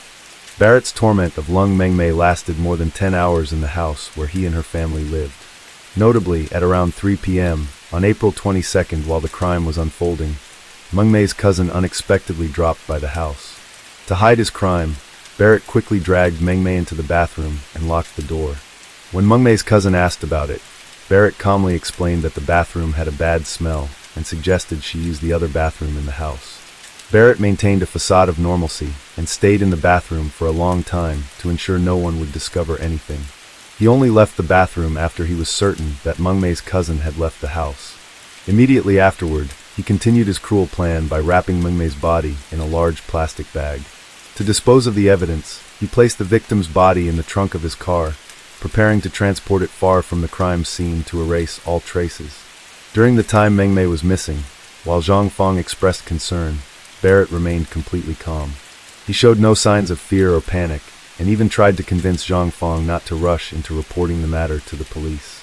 In the early hours of April 24th, Barrett woke up very early to carry out the final step of his plan to dispose of Mengmei's body. He drove his car with the victim's body in the trunk to Manamura Lake National Park, about 100 kilometers away from the house. There, he chose a secluded area to dispose of the body, attempting to conceal all evidence of his crime. However, when he was arrested and confronted with the overwhelming evidence, Barrett tried to justify his barbaric actions. He claimed that he had consumed a large amount of crystal meth prior to committing the crime, causing him to lose control and be unaware of his actions. But police were not convinced by this excuse. They pointed out that Barrett's detailed descriptions of how he carried out the crime showed he was fully conscious and aware during the entire time. Additionally, further investigation revealed that the stash of crystal meth Barrett had purchased earlier had been used up weeks before the crime occurred. This proved that Barrett's testimony was nothing more than a clumsy excuse to avoid responsibility. The evidence from the crime scene and his own confessions further clarified the brutality and calculated nature of his crimes, rendering any attempt at defense meaningless. On December 13, 2017, the court officially charged Barrett with 22 serious offenses. These included murder, 19 charges related to secretly filming others' private areas without consent, and 2 charges of possessing illegal pornographic material. Just 2 days later, on December 15, 2017, the Australian court sentenced Barrett to 46 years in prison, with no possibility of parole for 34 years and 6 months. This heavy sentence seemed to have closed the entire case, but a shocking surprise occurred in the year 2019. In November 2019, a woman living in Sydney returned to visit her mother, who was suffering from Alzheimer's disease. While chatting, she noticed her mother fiddling with a USB drive that she couldn't remember where she had gotten from. At first, the woman thought it was a harmless item, but curiosity led her to check the contents of the USB. When she plugged the USB into her computer and opened the files, what appeared on the screen horrified her to the point of disbelief. The USB contained 9 videos and 13 photos, with shocking and deeply disturbing content. In the videos, a Chinese woman appeared naked, her hands and feet tightly bound with tape, unable to resist or escape. The woman was heard repeatedly begging a white man to stop, her voice filled with despair and fear. However, her weak pleas were completely ignored. The man coldly continued to assault the victim in a ruthless manner. The images and sounds in the videos were enough to make viewers shudder at the inhumanity of the acts recorded. Toward the end of one video, an accident occurred, causing the camera to fall to the ground unexpectedly. The images became blurry and shaky, no longer capturing any clear frames. However, what sent chills down the viewer's spine was that the audio continued to record clearly. The painful screams and desperate sobbing of the Chinese woman echoed, like choking cries of ultimate terror and despair. The haunting sound lingered before the video abruptly ended, leaving an eerie silence behind. The contents of the USB not only shed further light on the hidden aspects of the case that shocked the public 3 years earlier, but also unveiled an even darker side of the crime. The videos and images served as undeniable evidence, providing crucial insights into Barrett's barbaric actions. Once the woman overcame her initial horror, she realized the importance of the USB in restoring justice for the victim. She quickly brought the USB to the local police. Upon careful review, the police confirmed that the images and videos on the USB were evidence from the Ling Mingmei case. These materials were crucial supplements, further clarifying the extent of Barrett's crimes. The videos revealed the brutal process of assaulting and torturing the victim, leaving no doubt about the monstrous nature of the perpetrator. Without hesitation, the police compiled the contents of the USB into an official evidence dossier. This dossier was immediately submitted to the court, accompanied by a request to reopen the case for further investigation and to uncover the full truth. This action was not only aimed at ensuring justice for the victim, but also at determining a more appropriate sentence for the perpetrator, whose horrific actions exceeded everyone's imagination. Through meticulous investigation and forensic examination, experts confirmed that the white man appearing in the videos from the phone and hidden cameras was none other than Barrett, the husband of the victim's aunt. This irrefutable evidence further cemented Barrett's direct involvement in the heinous crimes he committed. On December 9, 2020, in light of new evidence presented, the court decided to reopen a second trial related to this case. This time, prosecutors presented additional detailed evidence of Barrett's vile actions against Ling Ming Mei, including the images and videos he stored on his personal phone. Both the court and the public present at the trial were horrified by the level of cruelty and depravity in Barrett's actions. After considering all circumstances and evidence, the court sentenced Barrett to an additional 22 years in prison for the sexual assault charges, adding to his previous 46-year sentence for the murder of Ling Ming Mei. Thus, Barrett's total sentence amounted to 68 years in prison, the maximum penalty under Australia's judicial system for a criminal like him. However, the trial's outcome sparked considerable public debate. Australia abolished the death penalty in 1967, meaning that Barrett, despite the severity and brutality of his crimes, would not face execution. Many expressed dissatisfaction, arguing that a 68-year prison sentence was still insufficient to compensate for the pain and loss he caused. Debates about whether the country should reinstate the death penalty for exceptionally severe cases continued, making the case a hot topic not only in the judicial system, but also across Australian society. Case 5. This is a true story that happened in Madison, Indiana, USA. On the morning of January 11th, two brothers on their way to hunt birds discovered a strange object in an abandoned soybean field near Lemon Road. Initially, they thought it might be a mannequin that someone had burned and discarded, but upon leaving their car, they discovered it was a charred human body. At 10:55 a.m., the Jefferson County Sheriff's Office in Madison received a report from the two brothers. The Jefferson County Sheriff and detectives immediately arrived at the scene. Apart from a pair of underwear, the victim was almost completely naked, with the body burned up to the waist. The victim's legs were spread apart, arms tied up in the air, and hands clenched into fists. The victim was likely a young woman, but her chest was severely damaged, making identification difficult. The most horrifying aspect was perhaps the victim's face, completely disfigured, with clenched teeth. Shortly after, Indiana State Police and forensic experts arrived at the scene to conduct a thorough investigation. The initial assessment suggested that fire was used to destroy specific evidence crucial to the investigation. Upon examining the victim's private area, forensic experts found that her underwear had been displaced, indicating signs of abuse, possibly before or after the murder. Initially, the police suspected it might have been a drug deal gone wrong, carried out by gangs. Due to the gruesome nature of the crime scene, they believed it couldn't have been committed by local residents. However, after further examination of some evidence, this possibility was ruled out. The victim was wearing a bracelet, the type commonly worn by students of Jefferson Middle School as part of their uniform, with the initials SGH engraved inside. Not far from the crime scene, they discovered a burned and deformed plastic bottle containing gasoline. Who is this victim? Why was she brutally murdered in an abandoned field? By 9 p.m., the same day, a couple, accompanied by their daughter, arrived at the Jefferson Sheriff's Office in Madison. The couple reported that their daughter had witnessed a female student being brutally murdered. Upon hearing details related to the murder case in Jefferson, the sheriff was shocked. Coincidentally, at 1 p.m., another couple had reported their daughter missing. Her name was Shanda. Hearing that the name of the murdered girl matched the missing person, police suspected it might be the same case. The sheriff immediately called the couple who had reported their daughter missing to identify the body and provide DNA samples for verification. The shocking revelation was that the girl who came to report the crime was actually one of the perpetrators, but, out of fear, confessed everything to her parents. Another girl later also arrived at the police station with her parents and a lawyer to report the incident. The two girls confessed that their group consisted of 4 people, with the main perpetrators being 2 other girls. They admitted to sitting in the car and witnessing the entire incident, but were too afraid to intervene and save the victim. Was the body found in the field really Shanda? What had happened to her on that horrific night? Shanda's parents, Stephen Scherer and Jackie Vaught, rushed to the police station with hopeful expressions, thinking their daughter had been found. However, upon seeing the sheriff's solemn but sorrowful face, they realized something terrible had happened to their daughter. Jackie could hardly believe it and reacted hysterically when informed of her daughter's condition. Dental records confirmed that the victim found in the abandoned field was indeed Shanda.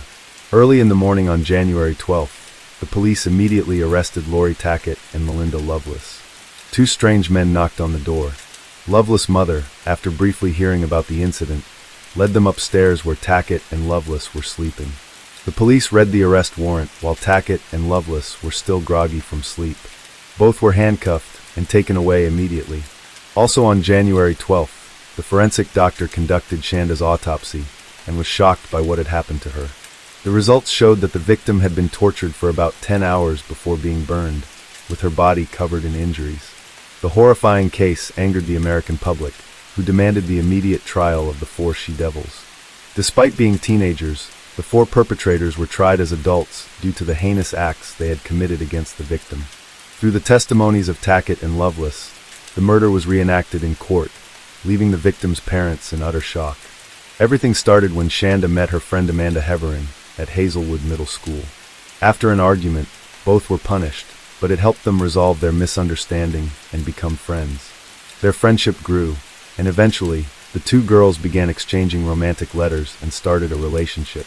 Amanda Heverin's ex-girlfriend, Melinda Loveless, became jealous upon seeing Shanda getting close to Amanda.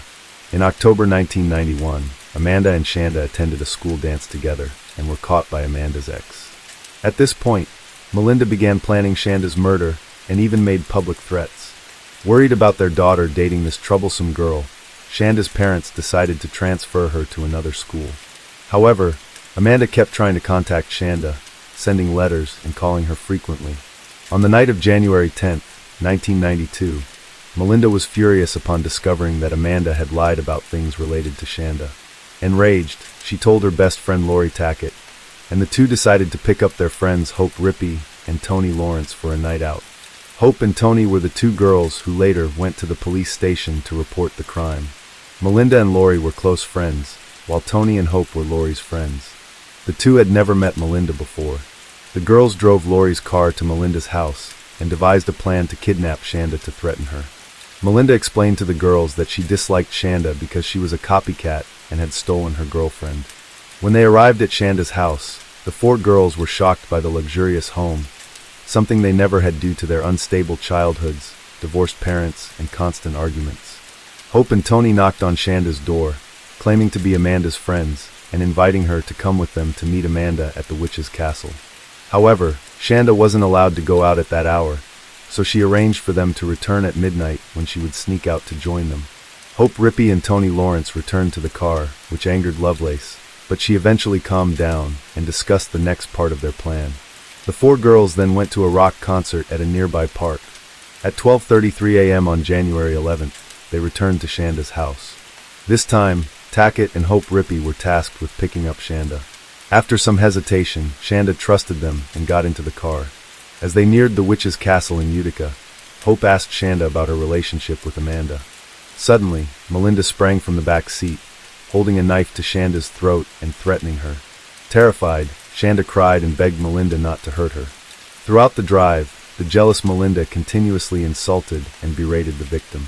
When they arrived at the witch's castle, an abandoned area, Lori set an old shirt on fire for light and told Shanda that she would end up like the burning shirt. Overwhelmed with fear, Shanda could only cry and plead for mercy. Hearing a passing car, the group panicked and decided to leave the area with Shanda. Shanda begged the girls to take her home, but they refused. During the next car ride, Melinda ordered Shanda to remove her bra and swap it with Hope. After a while, the girls got lost and stopped at a gas station, hiding Shanda under a blanket. They called someone for directions to the forest near Lori's house, where they began torturing Shanda. Hope and Tony, scared, decided to stay in the car while Melinda and Lori tortured the poor girl. Later, Melinda suggested going somewhere else instead of staying at Lori's house, but when Hope and Tony refused, they were left behind. As dawn broke, the two returned to pick up Hope and Tony, and they all planned how to dispose of the victim, with Hope and Tony agreeing to go along. Lori opened the car trunk, found a bottle of Windex, a glass cleaner, and sprayed it on Shanda's wounds, mocking the girl. They drove to a nearby gas station and filled an empty 2-liter soda bottle with gasoline. Then, they drove to an abandoned field, where Tony stayed in the car while the other 3 girls took Shanda, still alive, outside wrapped in a blanket. Lori ordered Hope to pour gasoline on the victim, while Melinda set her on fire. They quickly left, but Melinda worried the fire would go out, so they returned to pour the remaining gasoline from the bottle. Shanda is officially gone, Melinda happily told the group. Lori was also pleased to have helped her friend, while Hope and Tony remained silent. They had many chances to save Shanda, but did nothing. Exhausted after tormenting the victim, the group stopped at a roadside fast food restaurant. Lori then drove Hope and Tony home. Later, Melinda called Amanda and another friend, Crystal Wathen, to tell them about Shanda's murder and arranged a meeting to prove what she was saying was true. At first, both Crystal and Amanda didn't believe what they were told, until Melinda showed them the car trunk and Shanda's blood-stained clothes. Horrified, Amanda demanded Melinda take her home and promised not to tell anyone about what had happened. Amanda kept her promise to her ex-girlfriend, despite knowing about the murder and the death of the girl she loved. Due to the sheer brutality of the case, the public demanded the immediate trial of the 4 she-devils. On March 15, 1992, Prosecutor Guy Townsend charged Hope Rippey and Tony Lawrence with Shanda's murder and aggravated battery with a weapon. However, the judge ruled that the 2 girls were merely accomplices and did not directly participate in the murder. On April 9th, Melinda Loveless and Lori Tackett were indicted for Shanda's murder with the highest degree of severity. By April 22nd, Prosecutor Guy Townsend agreed to a plea deal with Tony Lawrence in exchange for her full testimony against the other 3 members of the group. Although she avoided the death penalty, Tony faced a prison sentence ranging from 6 to 20 years. Many people were outraged by Townsend's compromise, especially Shanda's parents. On August 17th, Tony was found unconscious in jail after attempting to take her own life. After Tony's recovery, Judge Todd decided to transfer her to a psychiatric treatment facility in Jefferson. By April 21st, Melinda and Lori agreed to plead guilty and accept several charges in exchange for avoiding the death penalty. By November, Melinda and Lori were brought to 2 separate trials where they admitted to their actions. Once close friends, Lori continuously blamed Melinda during the trial, even stating that she planned to appeal and pursue a career in child psychology. On February 14th, TV reporters' vans lined up outside the Jefferson County Courthouse to cover the trial of ringleader Melinda. Many people cried as Shanda's mother, Jackie Vaught, spoke about her beloved daughter, showing photos and videos of Shanda when she was alive. "It's all over. Our lives have been shattered. I want my daughter home this Christmas. I'll have presents waiting under the Christmas tree for her," Jackie said sorrowfully. Melinda Loveless was sentenced to 60 years in prison, the maximum penalty for her age at the time of the crime. She cried loudly upon hearing the verdict. At that moment, no one could believe she was the perpetrator of the horrific crime that night. Judge Ted Todd made only one remark as Melinda was led away. "You still have the chance to live and do whatever you want after prison, but Shanda never will. Be satisfied with that." Lori Tackett received the same sentence, but showed no reaction upon hearing it. Just 2 days after the sentencing, Shanda's parents filed an appeal. The case was covered by Louisville Television, with plans to produce a film based on the tragic incident. Shanda's parents agreed, hoping their story would reach more people and garner support for their upcoming legal battle.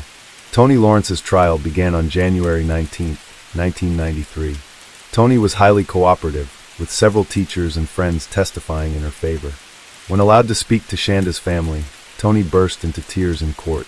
"I am deeply sorry for what I have done. I know you will never forgive me. I will never find peace for the rest of my life," Tony sobbed. "I have attended 3 trials for these monsters. They all deserve punishment. The lawyers are trying to convince everyone that they were victims, but the real victim is Shanda.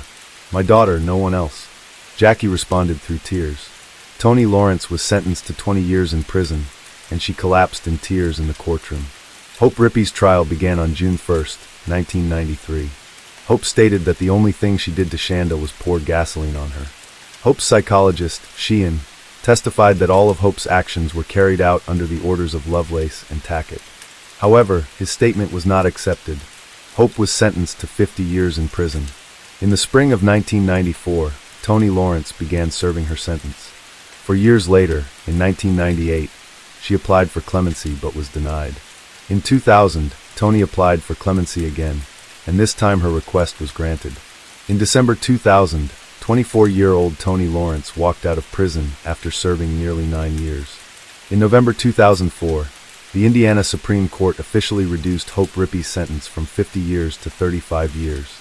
According to Judge Jenny Manier, Hope had shown full remorse and had the potential to become a good citizen after her release. She was enrolled in a distance learning bachelor's program at Ball State University for inmates and might be released even earlier. Shanda's mother was truly shocked by this news. She couldn't accept that those who murdered her daughter were being released earlier than expected. This had a profound impact on Shanda's family.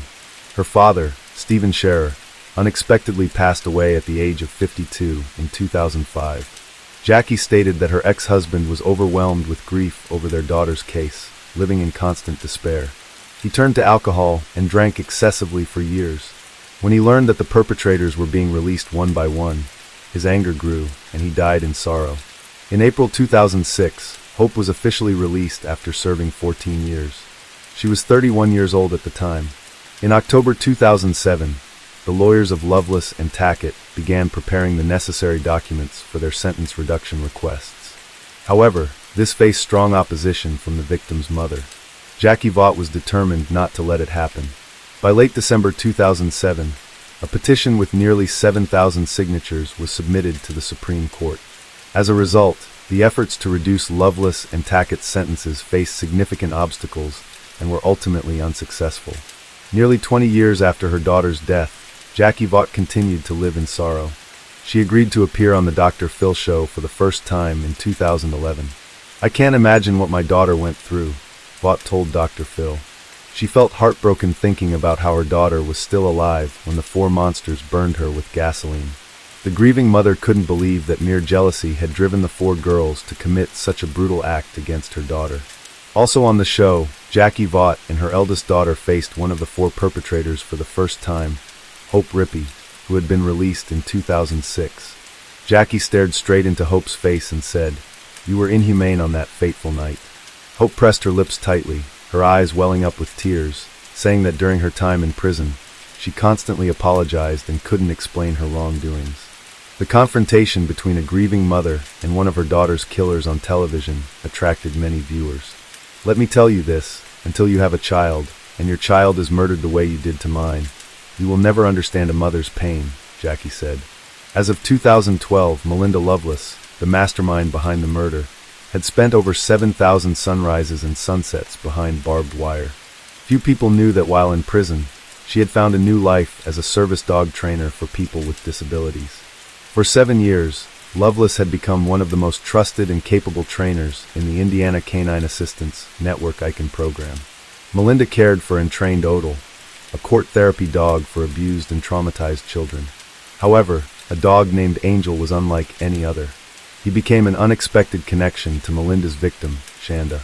125 miles away, Shanda's mother, Jackie Vaught, was still enduring the unbearable pain of losing her daughter.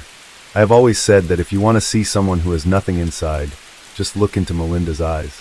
There's nothing there," Jackie once stated. Jackie never wanted to have any contact with those who murdered her daughter. "All I ever said was that I just wanted them to serve their sentences. That's all I ever said in court," she shared. However, a breeder supplying dogs for the Icon program in the prison created an unexpected connection. As a burned victim like Shanda, Charlie Patricio convinced Jackie to watch the latest video of Melinda in prison. Jackie was truly astonished to see the mastermind behind her daughter's murder appearing almost completely transformed. Melinda has learned how to nurture something, love it, and then let it go, just like she did with Odell in March 2011. Jackie saw something in Melinda that she had never seen before. She is very compassionate. "I think the Icon program gave her something in life, unconditional love from her 4-legged friend, and the ability to give love in return," she said. In an astonishing move, Jackie Vaught accepted Charlie's idea to donate a puppy in honor of Shanda and let Melinda be the one to train it. Upon hearing this, Melinda couldn't believe it. It was only when she saw the puppy, Angel, running into her arms for the first time that she dared to believe it was real. That was the puppy Jackie had touched, held, and named. And I said, "Oh, this is unbelievable," Melinda recalled. Jackie faced criticism for her decision to let her daughter's killer honor Shanda's name. "It was my choice. If you don't let good things come from bad, then nothing gets better. And I know what my daughter would want. She would want this," Jackie explained. Melinda tearfully stated that Jackie's forgiveness had helped her heal and grow. "She did a good thing. I want to thank her, and maybe just saying thank you isn't enough," Melinda said. Over time, Lori Tackett was unexpectedly released on January 11th, 2018, the exact 26th anniversary of Shanda's death, after serving 25 years. Before her release, Lori Tackett appeared on Dr. Phil in 2011. The middle-aged woman with short blonde hair said that if she could go back to that fateful night, she would do everything in her power to stop it. "I didn't know Shanda. I just thought I was helping my friends scare someone. It was peer pressure, that's all. Things got out of control way too fast. It was something that should have never happened," Lori said. As for Melinda, she was also released from prison on September 5th, 2019, after serving 26 years. Since her release, she has never appeared in the media or spoken about the past. The case of jealousy-driven murder, where 4 teenage girls kidnapped and burned a schoolgirl alive, haunted the entire nation and has now come to a close. Case 6. The decomposing body of a young, unclothed woman was discovered in the underground garage of a bustling shopping center. When the perpetrator's identity was revealed, everyone was shocked and stunned. "I feel like she came to me not for love, but simply as a transaction." This is a true case that occurred in Beijing, China. On April 12th, a decomposing female body was discovered in the Oriental Plaza garage on Wrongful Street, the busiest street in Beijing. Police received a report and found the victim wrapped in a quilt, wearing a light-colored shirt with her pants pulled down to her knees. The perpetrator had abandoned the victim in a Phucan car, and a foul odor filled the surroundings. Shortly after, the police identified the deceased. The victim was Zhu Yueping, a student from the Foreign Languages Department of Beijing University of Technology. The victim, a Beijing native, had a beautiful and sweet appearance. As the only child in her family, Zhu Yueping had the means to pursue her passion for fashion. She dressed stylishly, spent money lavishly, and aimed to find a wealthy Beijing-born boyfriend. So who killed such a beautiful and well-off girl? Based on the scene, authorities confirmed that the victim knew the perpetrator, and they were likely very close. While the police were investigating, they received a phone call from a student named Zhao Liang. He stated that he suspected his friend of murdering the girl and abandoning her in the car. Coincidentally, the caller was also a student at Beijing University of Technology and knew the victim personally. After hearing Zhao Liang's account, the police agreed to let him call a friend. On April 13th, Zhao called his classmate and good friend Wu Jiang. The person who answered the phone was Wu Jiang's grandmother. Seeing this, Zhao Liang simply asked for Wu Jiang's father's phone number. The elderly woman quickly retrieved her son's phone number for her grandson's classmate, as the young man said he had an urgent matter to discuss with the family. Wu Jiang had grown up with his grandmother since childhood, but he had not been home for the past few days. Seeing her grandson's classmate anxiously wanting to contact the family, the grandmother had a bad feeling. As soon as Wu Jiang's father returned home, the elderly woman immediately told her son that something might have happened to Wu Jiang at school. Upon hearing this, the middle-aged man quickly grabbed his bag and left the house. Just a few minutes later, the police arrived at Wu Jiang's house. Seeing that only the elderly woman was home, they hesitated to speak. However, at her request, the police revealed everything. They suspected that Wu Jiang had fled after murdering his girlfriend. Naturally, the elderly woman did not believe it, and repeatedly asked the police if it was true. But when the police said that Wu Jiang himself had confessed the incident to his best friend, she was stunned. Moreover, it was this friend who had asked the police for a chance to call Wu Jiang and persuade him to turn himself in. But he was not at home and could not be reached. Therefore, the police had no choice but to search for Wu Jiang and arrest him for investigation. Upon hearing this, the elderly woman could not believe her eyes. How could her well-behaved grandson become a murderer? That same evening, Wu Jiang was arrested by the police when he sneaked back to school to collect his belongings.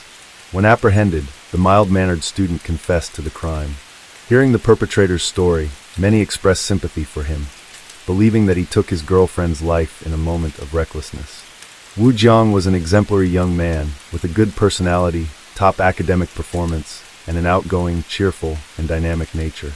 In the eyes of his friends and teachers, he was considered the model student.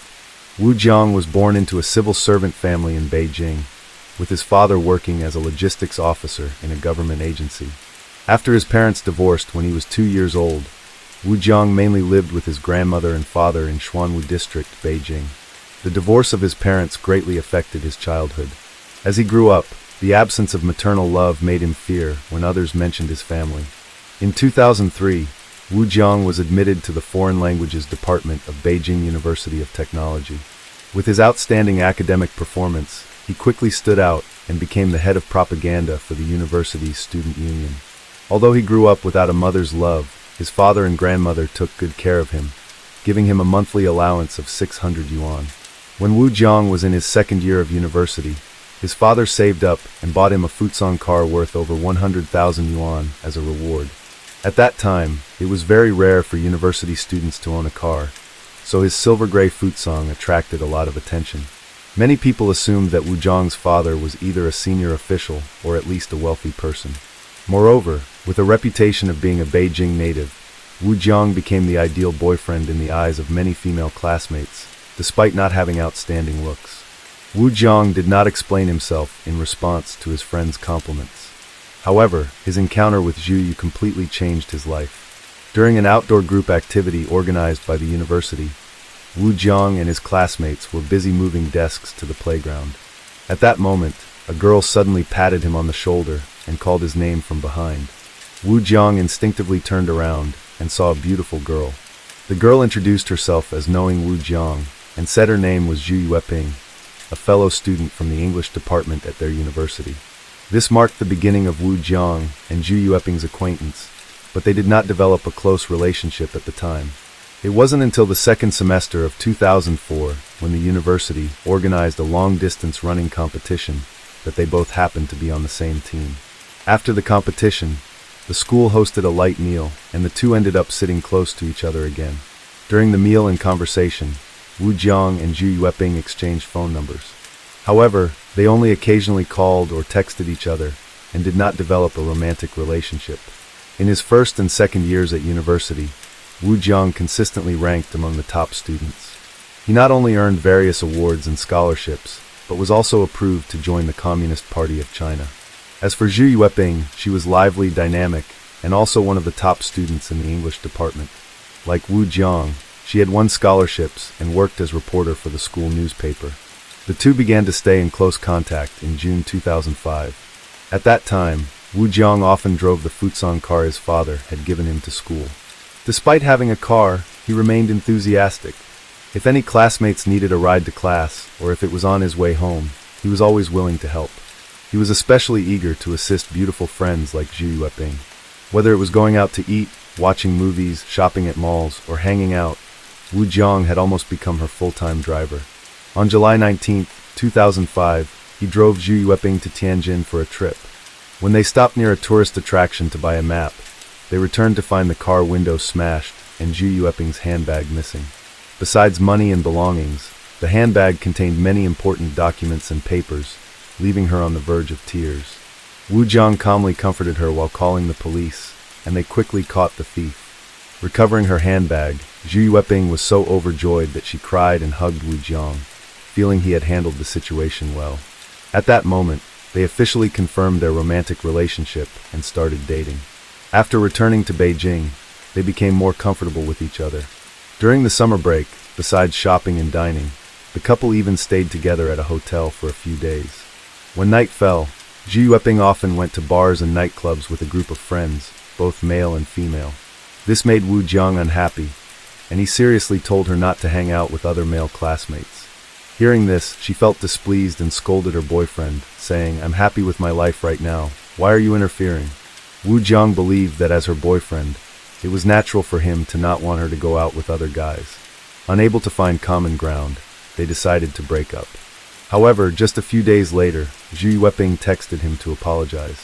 They got back together, and Wu Jiang resolved to treat his girlfriend even better from then on.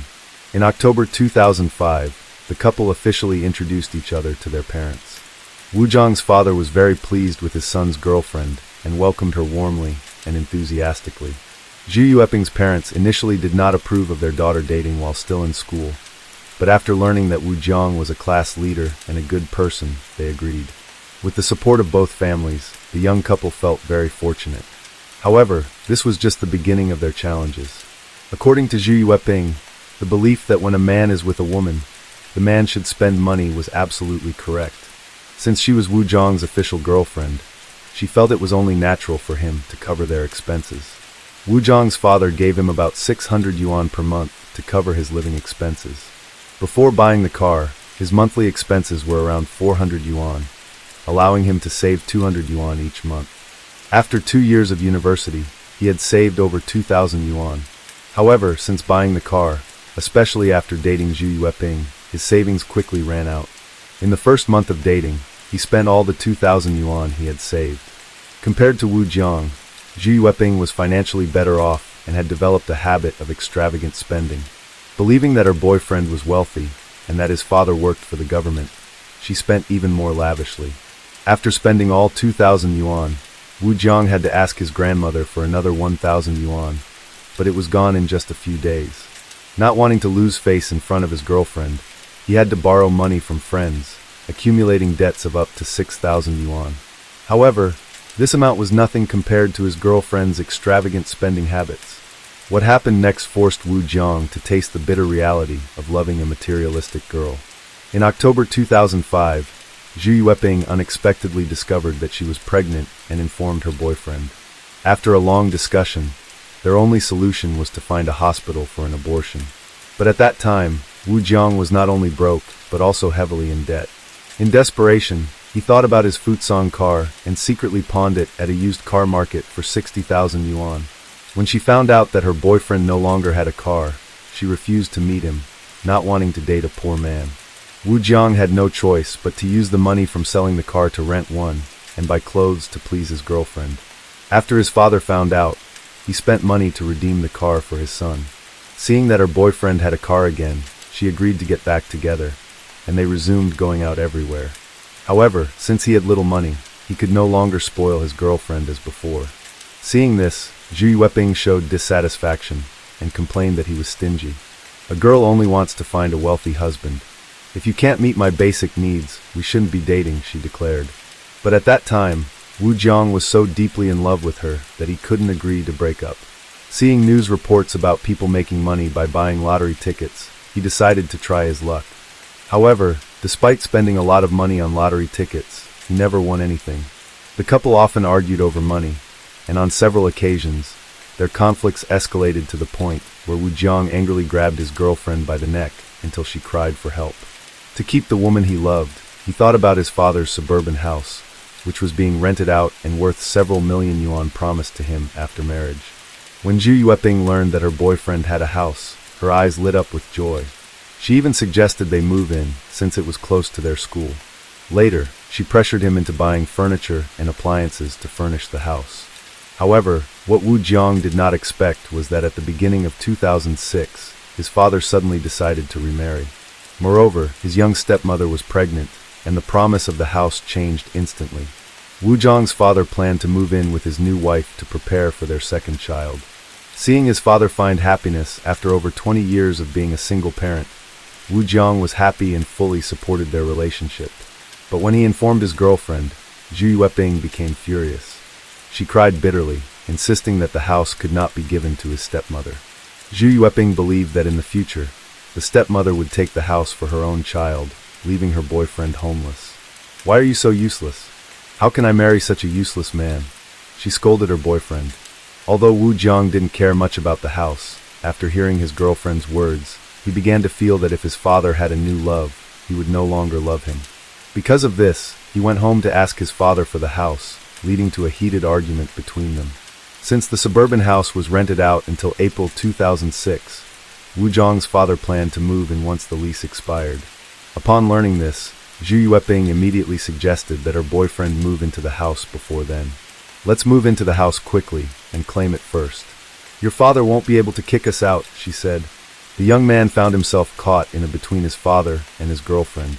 The house became a constant source of conflict between them, and every mention of it led to an argument. On April 8, 2006, Zhu Yueping heard that the IKEA furniture store was relocating.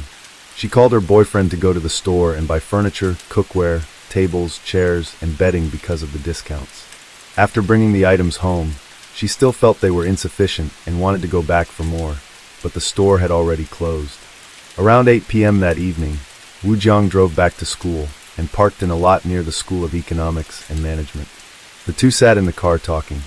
His girlfriend kept discussing what should be moved into the house first, making him so uneasy that he tried to change the subject. However, Zhu Yueping persisted in suggesting they visit the house, buy clothes, and move in.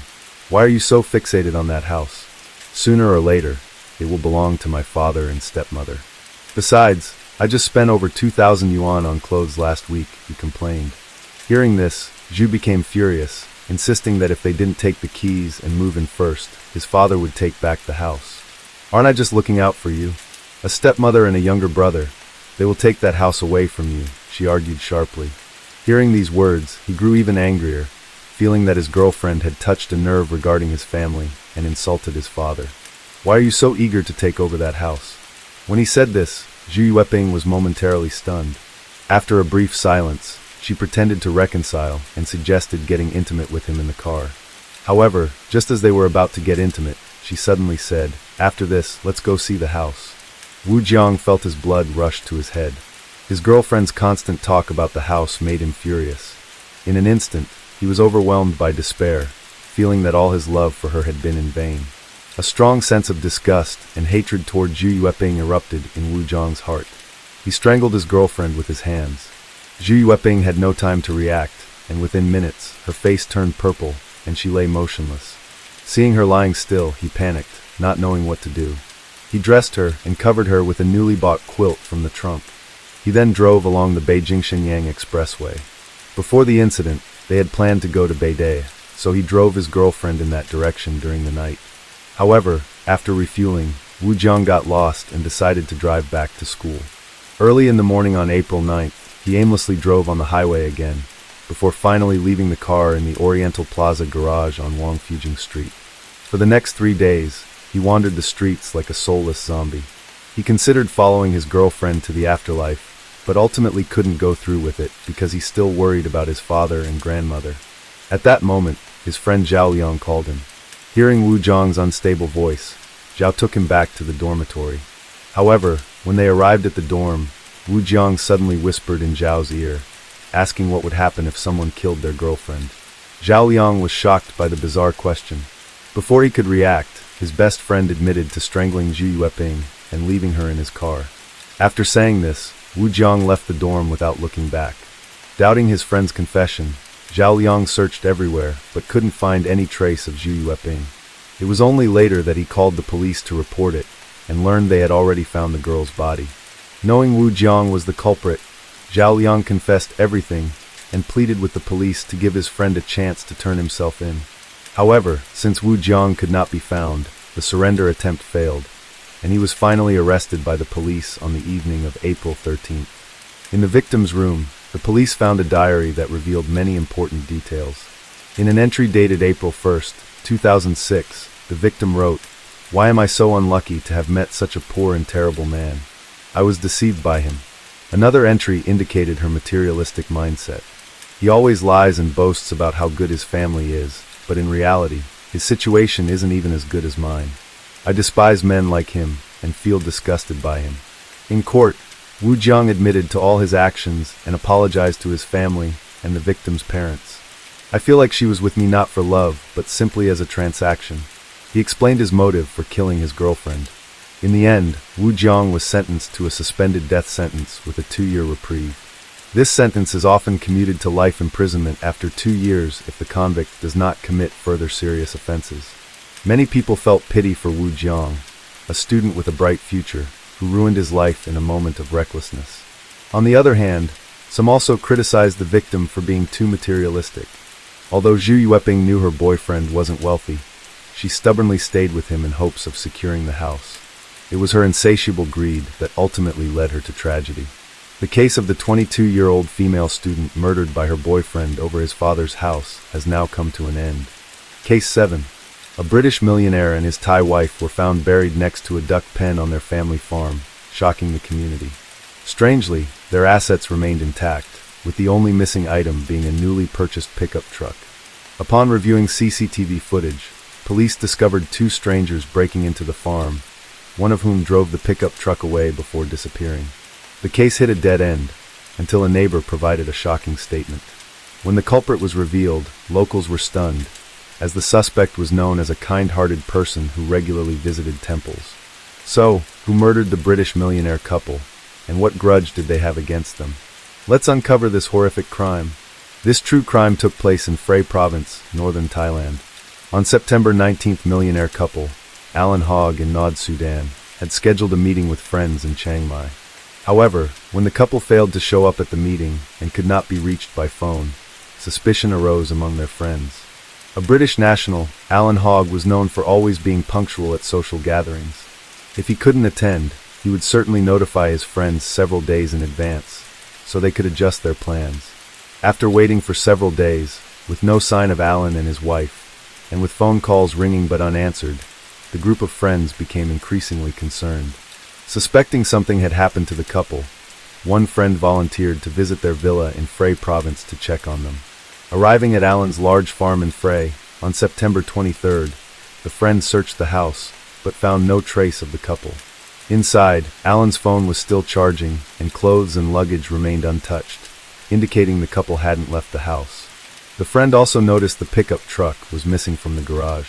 After a thorough inspection, the friend found bloodstains scattered in the dressing room that hadn't been cleaned. Fearing the worst, the friend immediately called the police to report the situation. Police in Phrae Province promptly arrived at the scene, collected testimonies, and launched an investigation. Alan Hogg and his wife lived in a 3-story villa situated on a sprawling 32-acre estate. Besides growing fruit trees, the couple also raised ducks and fish, which made the police search more challenging. Due to the vastness of the property, additional officers were dispatched to the scene to assist in the investigation. One officer discovered a recently dug and refilled patch of soil in the orchard near a duck pond. This detail was highly unusual, as no other part of the garden showed signs of being disturbed. The police then deployed sniffer dogs to investigate. Upon arriving at the suspicious area, the dogs began barking incessantly. Suspecting that the bodies of the millionaire couple might be buried beneath, the investigation team hired an excavator to dig. After nearly 2 hours of digging on the Hogg property, police finally unearthed the couple's bodies buried 2 meters deep near the duck pond. The crime scene immediately descended into chaos, with many family members and friends of the couple left in shock by the news. The victims' bodies were later transported to a forensic clinic to determine the cause and time of death. Meanwhile, another police team carried out investigations, collecting evidence and statements from those acquainted with the victims. Robin Hogg, the couple's daughter, flew from the UK to Thailand after learning of her parents' murder to assist with the investigation. Alan Hogg was originally from Edinburgh, Scotland. While vacationing in Thailand, he fell head over heels in love with a local woman named Nod Sudan. Alan was a well-known engineer and businessman. However, he resigned as director of the specialized dry cleaning company Clayful, based in Bonnyrigg, near Edinburgh, in July 2017. He had controlled 5,075 of the company's shares, and was listed as the sole individual with significant control of the until it was sold to Johnson Service Group that same month. Additionally, he managed another company called Sherwood Edinburgh, which was also sold to another party. Alan and his wife, Nod Sudan, frequently traveled back and forth between the UK and Thailand. The couple also owned another house in Australia, where they often vacationed during the summer. To residents of Phrae Province, Alan was regarded as a wealthy millionaire who preferred the simple, peaceful life of the countryside.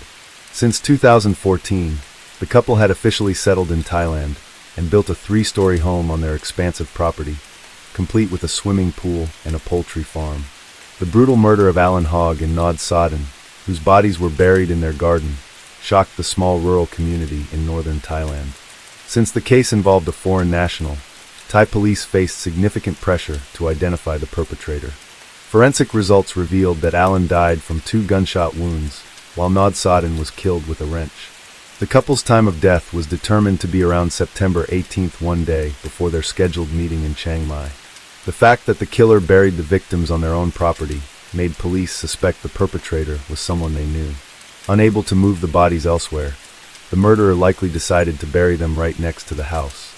Nodsaden's relatives described Alan as a kind and generous man who often lent them money during hard times. Meanwhile, Nod was known as a kind-hearted and gentle woman who took responsibility for caring for her disabled younger brother. Despite being married to a wealthy millionaire, Nod never came across as arrogant or conceited. Local residents confirmed that Alan and his wife had no conflicts or disputes with anyone in the area. Upon reviewing cameras inside and outside the property, police immediately uncovered a crucial lead. The person seen driving Alan's newly purchased white Ford Ranger pickup truck away was Weret Sachikit, 63, Nod's older brother. Police promptly launched a manhunt for Weret to question him, but he had disappeared from Phrai province.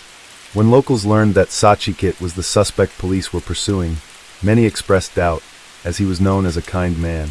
He was often seen helping neighbors and volunteering at a temple. Furthermore, the idea that Sachikit could murder his wealthy sister and brother-in-law seemed implausible, as he had worked with the couple for over 20 years. Despite public skepticism, police pressed forward with their search for Weret Sachikit, as he had vanished, along with the victim's vehicle. However, some of Nod's relatives supported the police's suspicions, claiming that the relationship between Sachikit and the couple was not as harmonious as it appeared. Alan Hogg was a dynamic individual who, alongside his wife, had run a restaurant and a laundry business before returning to farming. Since the couple started their poultry farm raising ducks and geese in Phrai, the relationship between them and Sachikit had gradually deteriorated. As a European, Alan Hogg had high expectations when it came to work. He often appeared critical and dissatisfied with his brother-in-law's work habits. Meanwhile, Sachikit, being older, worked at a slower pace and lacked the efficiency of others. Additionally, Sachikit felt envious of his sister living in a fully equipped 3-story house while he remained in an old wooden home. On September 15th, Nod visited her youngest brother and complained about their older brother neglecting his work and becoming increasingly difficult to deal with. Moreover, whenever the couple tried to give him feedback, Sachikit would argue back, insisting he was right. Frustrated with his unwillingness to change, Nod and Alan demanded that Sachikit leave their farm. Based on information from the youngest brother, the police became even more convinced that Sachikit was the prime suspect. However, given his age, it was unlikely that Sachikit could have single-handedly murdered the couple and buried their bodies so efficiently. Police suspected that he had accomplices who assisted him in this horrific crime. Furthermore, evidence from the crime scene revealed bloodstains left on the sink and the floor. In the garage, they also discovered a wrench that had been unusually cleaned of oil and dirt, leaving it suspiciously polished. Believing the wrench to be the murder weapon used to kill Nod, police sent it for forensic analysis, which confirmed their suspicions. Additionally, CCTV footage showed that on September 18th, a strange man arrived at the farm, and it was Sachikit who greeted him. However, after the two men left, the CCTV cameras did not capture any further images of Alan and Nod. From this detail, police suspected the two strange men were accomplices who helped Sachikit murder and dispose of Alan and Nod. To capture Sachikit, police were determined to track down the stolen pickup truck he had taken from the victim's home. After days of searching, investigators discovered that the truck had been sold to a local resident living in the nearby hills for 200,000 baht. However, that person had resold the truck to a man from Laos for 430,000 baht. The man from Laos later drove the truck to Ayutthaya during a business trip. Upon learning about the murder case and the vehicle police were searching for, the man voluntarily handed the truck over to authorities.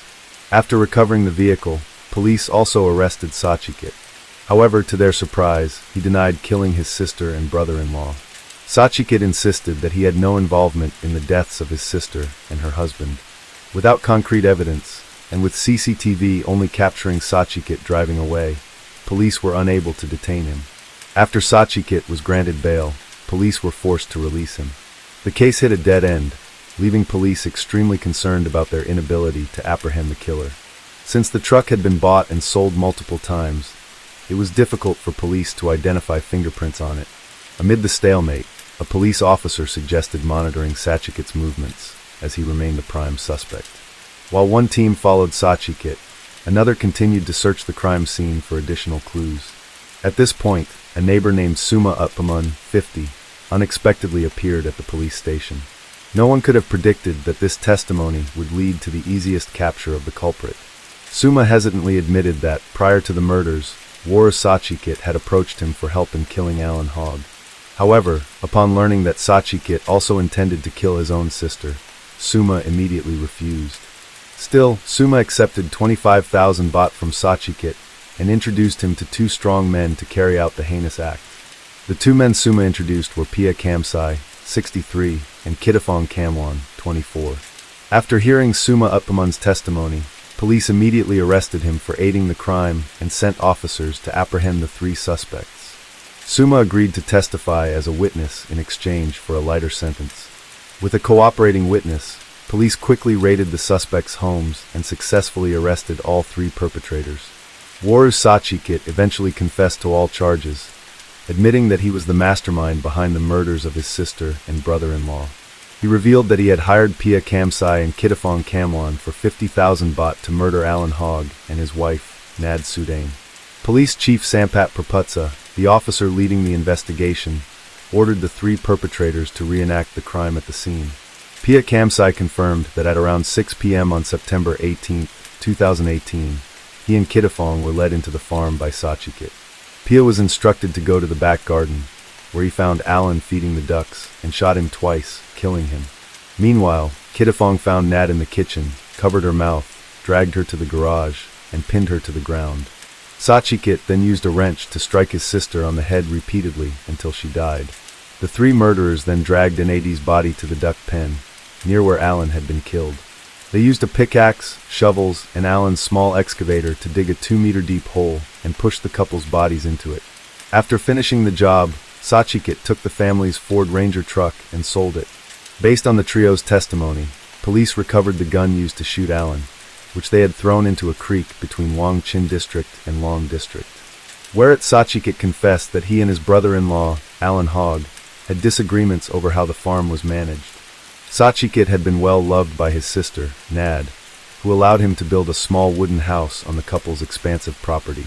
Trusting her brother, Nad appointed Sachikit as the farm's head gardener. His duties included tending to the plants, maintaining the orchard, and caring for the chickens and 15 cows. However, during his time working on the farm, Alan and Sachikit frequently clashed.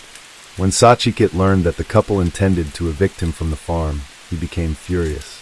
He felt he had been exploited by his brother-in-law, working for over a decade without receiving any proper compensation. When Sachikit demanded payment for managing the farm, Alan flatly refused. Feeling unjustly treated and angered further by Nad's siding with her husband, Sachikit's resentment grew. This only heightened his rage, as he knew that if he were evicted, his advanced age would make it nearly impossible to find another job. Additionally, Sachikit had nowhere to go, as he owned no house and had no children to support him. With the intention of murdering his sister and brother-in-law, Sachikit sought hitman to assist him. Lacking the money to pay the hitman, he came up with the idea of selling the newly purchased truck belonging to Alan and Nad. Due to legal restrictions on land and business ownership for foreigners, expatriates living in Thailand often register assets under the names of Thai relatives or associates. This is why Alan frequently purchased properties under the names of his wife's family members. Being wealthy, Alan and his wife acquired numerous properties, including land and houses, which were registered under Nad's siblings, including Sachikit. Even after Alan and Nad were murdered, some of their assets remained under the suspect's name. In fact, the couple's only daughter had even considered asking her uncle to help manage the farm if she relocated her parents to live in the UK. Unfortunately, Sachikit destroyed his own future and life in a moment of rage. After being arrested, Sachikit showed no remorse or regret for his actions. The fact that Sachikit hired hitman to kill his own sister and brother-in-law shocked the residents of Phrai province. Nad's uncle, Sangwarn Suddakan, 78, confirmed that he saw her at his store on the morning of September 18th, and she seemed cheerful. He also stated that he had never heard Nad speak ill of her brother. If there had been any conflict, she would have likely kept it hidden from him and other relatives. Speaking about Weret Sachikit, Sangwon also confirmed that his nephew was a kind and decent man. He was shocked to learn that Sachikit had hired people to kill his sister and brother-in-law over a minor family dispute. Prasath Sudan, 61, another uncle of Nad who lived just a few kilometers away, described Werit as a kind-hearted person. None of the relatives or local residents could have imagined that he was the perpetrator. A year after the murders, on June 3, 2019, the Fry Provincial Court officially began the trial for the murders of Alan and Nad Hogg. Werit Radanachijikit was identified as the mastermind who hired hitman to murder his sister and brother-in-law due to family conflicts. Police charged Werit with conspiring to commit murder to seize Hogg's assets and sell some of them. All three perpetrators, Werit Radanachijikit, Pia Kamsai, and Kitafong Kamwan, were sentenced to death on multiple charges. Sumatwatpaman received a 25-year prison sentence, reduced by half from the initial 50 years due to his cooperation with the police during the investigation. The Fry Provincial Court described the murder of the British millionaire as an act that severely damaged Thailand's reputation. Pawina Chwayen, the victim's family lawyer, stated that Alan's relatives in the UK were satisfied with the court's verdict. However, due to the cruelty and horrific nature of the case, they did not want to revisit this painful story. The case of the British millionaire, couple murdered by their brother-in-law over family conflicts, has now come to a close. Case 8. This case occurred in Sweden, but word of it quickly spread across news organizations worldwide. Because the crime committed against a 7-month pregnant woman was so atrocious, it left many wondering why. People have varied opinions about this, including whether it's related to the assimilation of refugees and immigrants into Swedish society. However, you be the judge and let me know in the comments. Let's go! On April 29, 2023, at 1 p.m., Melissa Elmborg arrived at her daughter Saga Elmborg's apartment complex to pick up a few items. The family was brimming with anticipation for the future. 20-year-old Saga was 31 weeks or 7 months pregnant with her partner Mohammed Amid Ibrahim, whom they affectionately called Amin. The young couple had been together since the fall of 2021, and they were expecting a healthy baby boy in June 2023. Saga was eager to become a mother, frequently sharing her pregnancy photos with friends and family. Her close-knit family were highly supportive of her journey into motherhood. Saga had been diligently preparing for the baby's arrival, enrolling in prenatal classes and gathering essential baby gear. Melissa had been living with Saga intermittently to assist her during pregnancy. She had left for a couple of nights, Thursday and Friday, April 27th and 28th, to give the couple some privacy. Upon arriving at the apartment, Melissa was on the phone with her other daughter, Julia. She rang the doorbell first, just in case Amin is running around naked, but no one answered. Irritated, she knocked and called through the response. When she went to unlock the door with her key, she noticed it was already unlocked. What the hell are they doing not locking the doors, she thought, puzzled. As Saga always locked the door, even for short trips to the basement or to collect the mail. Entering the apartment, Melissa heard water running from the kitchen faucet. She went to turn it off and then, to her horror, she saw Saga lying face up on the bedroom floor, her long dark hair covering her face. Melissa screamed in grief into the phone as she saw a marble top on top of Saga and a lamp cord around her neck, with no signs of life. Desperately, Melissa lifted the table and called emergency services immediately. She would later recall how doing CPR was of no use. Her daughter was too stiff. She also said her cold. Police and paramedics arrived swiftly, but tragically, both Saga and her unborn child were already deceased. The investigators cordoned off the area and began a murder investigation. Saga's body was found on the bedroom floor, between the bed and a TV stand, partially on a carpet. She lay on her back, head turned to the left, arms alongside her body, dressed in a pink ribbed set, pants, cardigan, and a top. Blood covered her face, particularly around her nose, mouth, left eye, and forehead. A long dark hair, matted with blood, obscured her face. Bleeding was visible, her tongue protruded, and blood trickled from her left nostril to her cheek. DNA traces were collected from under her nails and clothing. Impressions of the table base were found on her neck, thigh, trousers, and the carpet. Below the foot of the bed was a lamp with its cord loosely wound around Saga's neck. The lamp socket was under her left shoulder, with no damage observed on the lamp. The lamp's base was circular and measured about 8.5 centimeters in diameter. Upon examining the bedroom and the living room, investigators found all the drawers pulled out, with clothes scattered across the floor. Saga's cell phone was discovered on the bed, underneath a blanket. One pillow on the king-size bed had a depression, as if someone had been sleeping on it, whilst on the other one it did not, suggesting Saga had been lying on the bed all alone before being attacked. The washroom floor was littered with scattered jewelry boxes. There were no signs of forced entry on the balcony door or windows. In the kitchen, food was left in a frying pan on the stove. Shoe prints were collected throughout the apartment. Based on the crime scene, it did not appear that there had been much of a struggle. The coroner concluded that Saga was strangled and suffocated to death with a marble slab. The death struggle lasted for 5 to 10 minutes, with the estimated time of death around 1 a.m. to 3 a.m. on April 29th. Police began investigating the crime immediately on April 29th, starting with a series of interviews with Saga's family to piece together the events leading up to this tragic discovery. According to Saga's mother, Melissa, just the day before, on April 28th, Melissa, Saga and a few friends had a meet-up at the Mocha Deli and everyone had a great time. But Saga appeared nervous, frequently checking her phone as she awaited a text from her boyfriend, Amin. Saga's anxiety stemmed from Amin's plan to inform his parents that he was going to be a father. At 7 months pregnant, Saga was understandably on edge about how this conversation would unfold. According to Melissa, Saga was worried about how Amin's would react to the news. While her mom and friends continued with dinner, Saga decided to head back to her apartment around 7:30 p.m. Although Saga's family knew about her relationship with Amin and their upcoming baby, Amin's family had no idea. Amin had kept his relationship with Saga a secret from his family, who had arrived in Sweden as refugees from Somalia when he was just a child. They were devout Muslims, while Saga and her family were Christians. Amin believed his family would disapprove of his relationship with Saga, especially with her being pregnant out of wedlock. He had confided in Saga that his family might ostracize him if they knew the truth.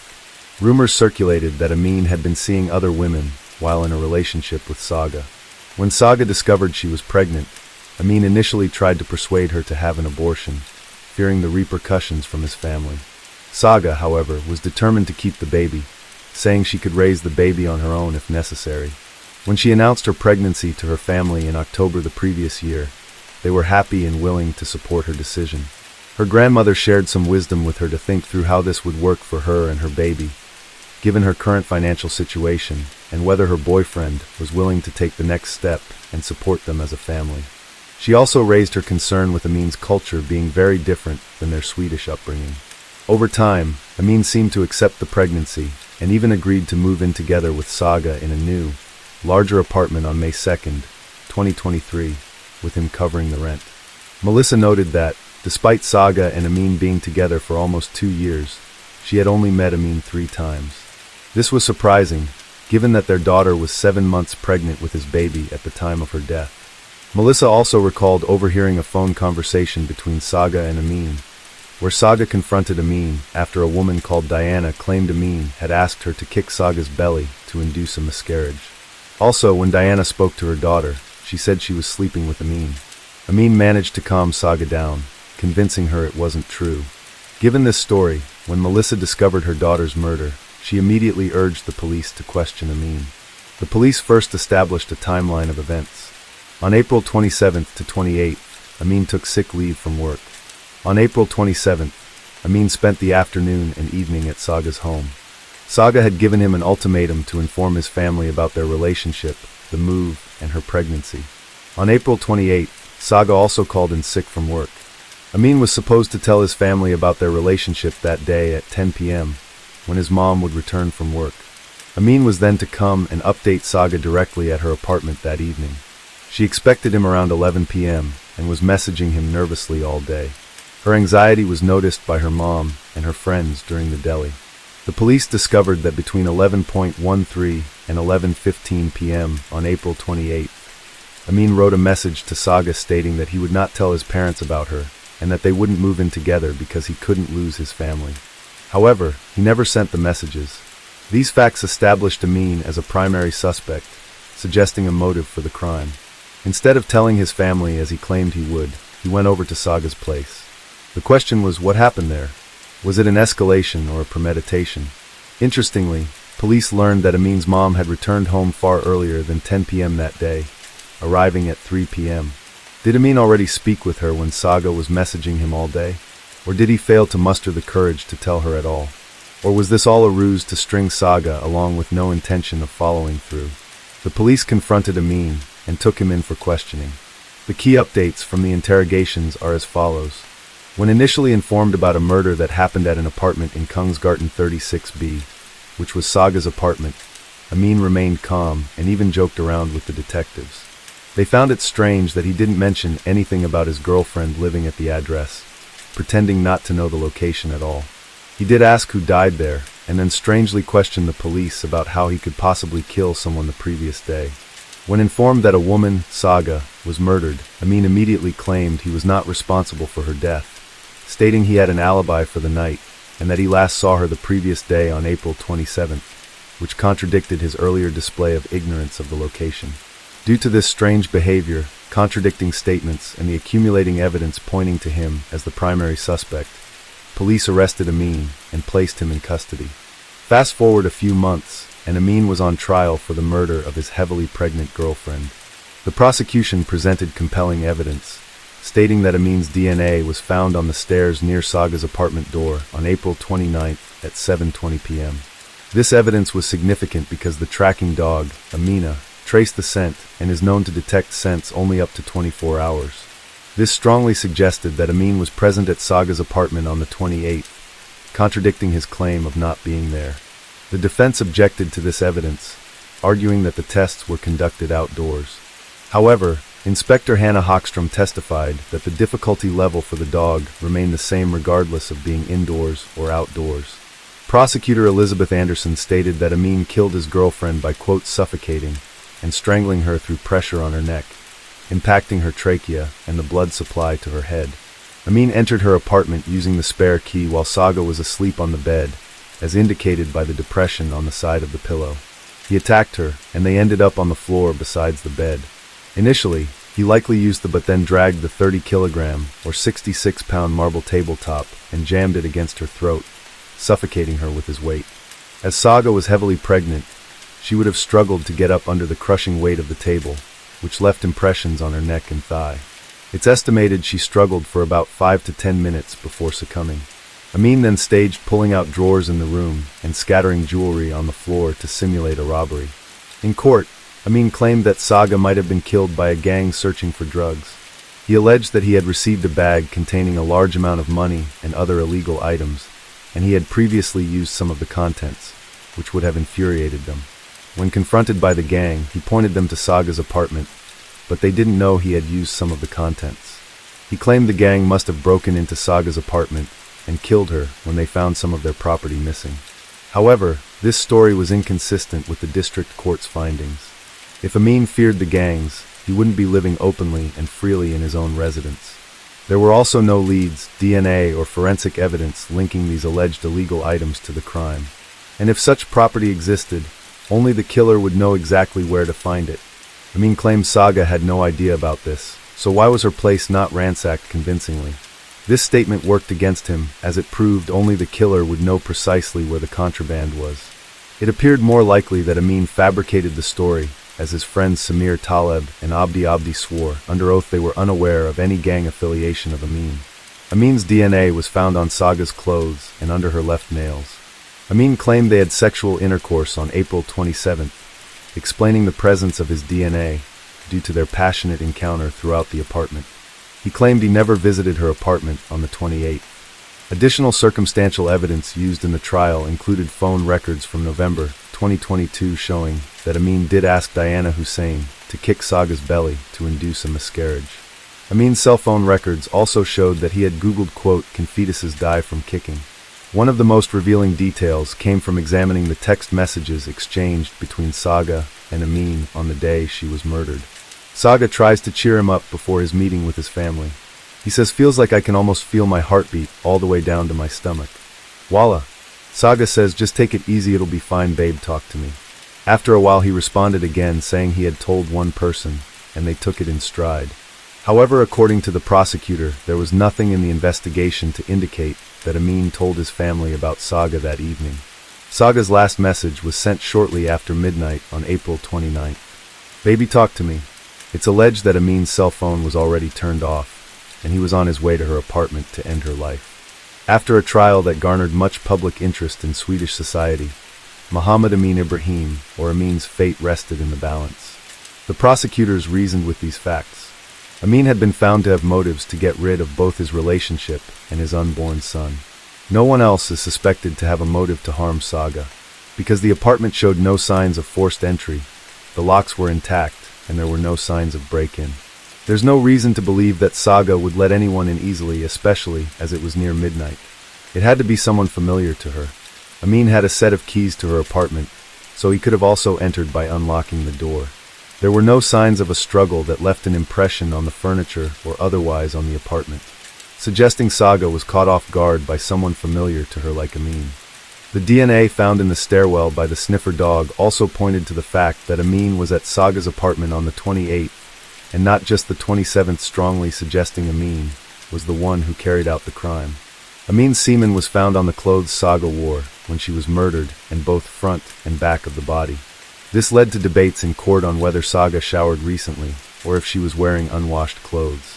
Because if the DNA was from before, it doesn't support the prosecution's claim that Amin was definitely there on the 28th. The DNA under fingernails also brought up the question about Saga showering often.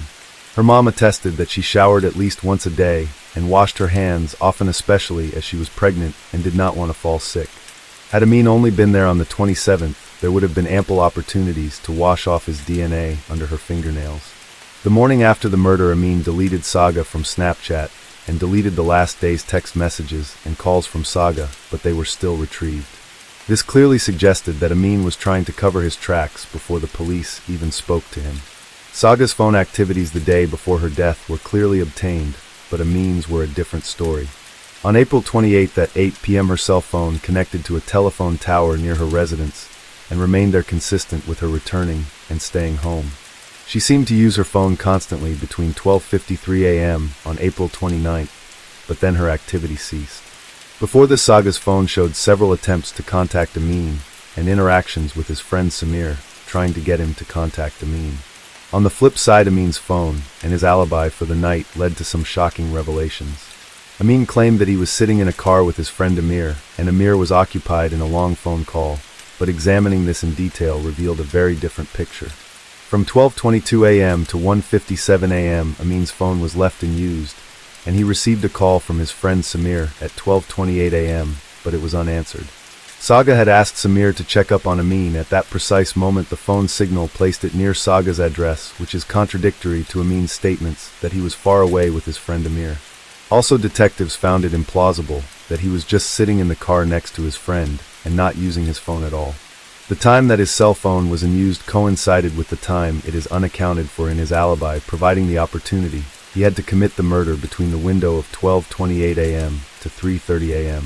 Also, both Amir and Amin's cell phones were mysteriously turned off at precisely 2:16 a.m., while Amin's phone still had 40% charge remaining. This suggests one person had both phones on hand. His phone being turned off was also an unusual pattern, given the previous days and times of use. Finally, during the initial questioning, Amin outright said he had an alibi for the night of the 28th, which was a strange thing to say, before he was even asked about it, indicating he may have pre-planned what he was going to say when he was questioned by the police.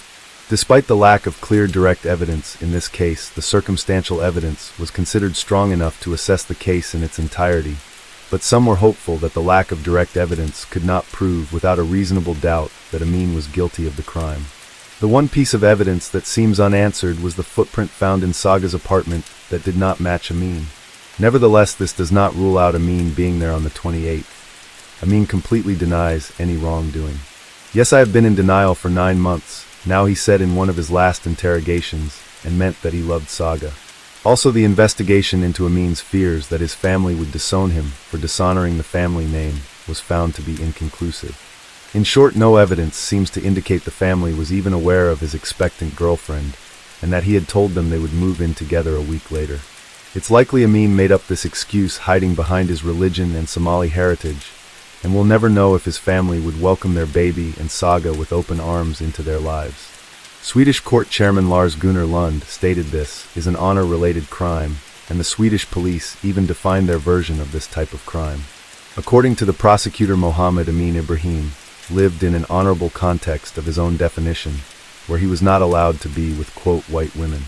On June 5, 2024, 22-year-old Mohammed Amin Ibrahim was sentenced to life in prison for the murder of Saga. The unanimous in its decision. Amin continues to deny any wrongdoing, quote, I love Saga and our common child, and have never had any thoughts, ideas, or plan to kill Saga. Violence is not in my nature, he said during the trial. Amin and his defense lawyer believe that the perpetrator must be someone else, and they plan to appeal the verdict. Case 9. This is the true story of a young woman named Wu Xiaoyan from Zhejiang Province, China. Wu Xiaoyan was born in 1987 into a poor family in a remote mountain village. As a child, Wu was just like many other little girls, possessing a cute and pretty appearance with big, round, sparkling black eyes.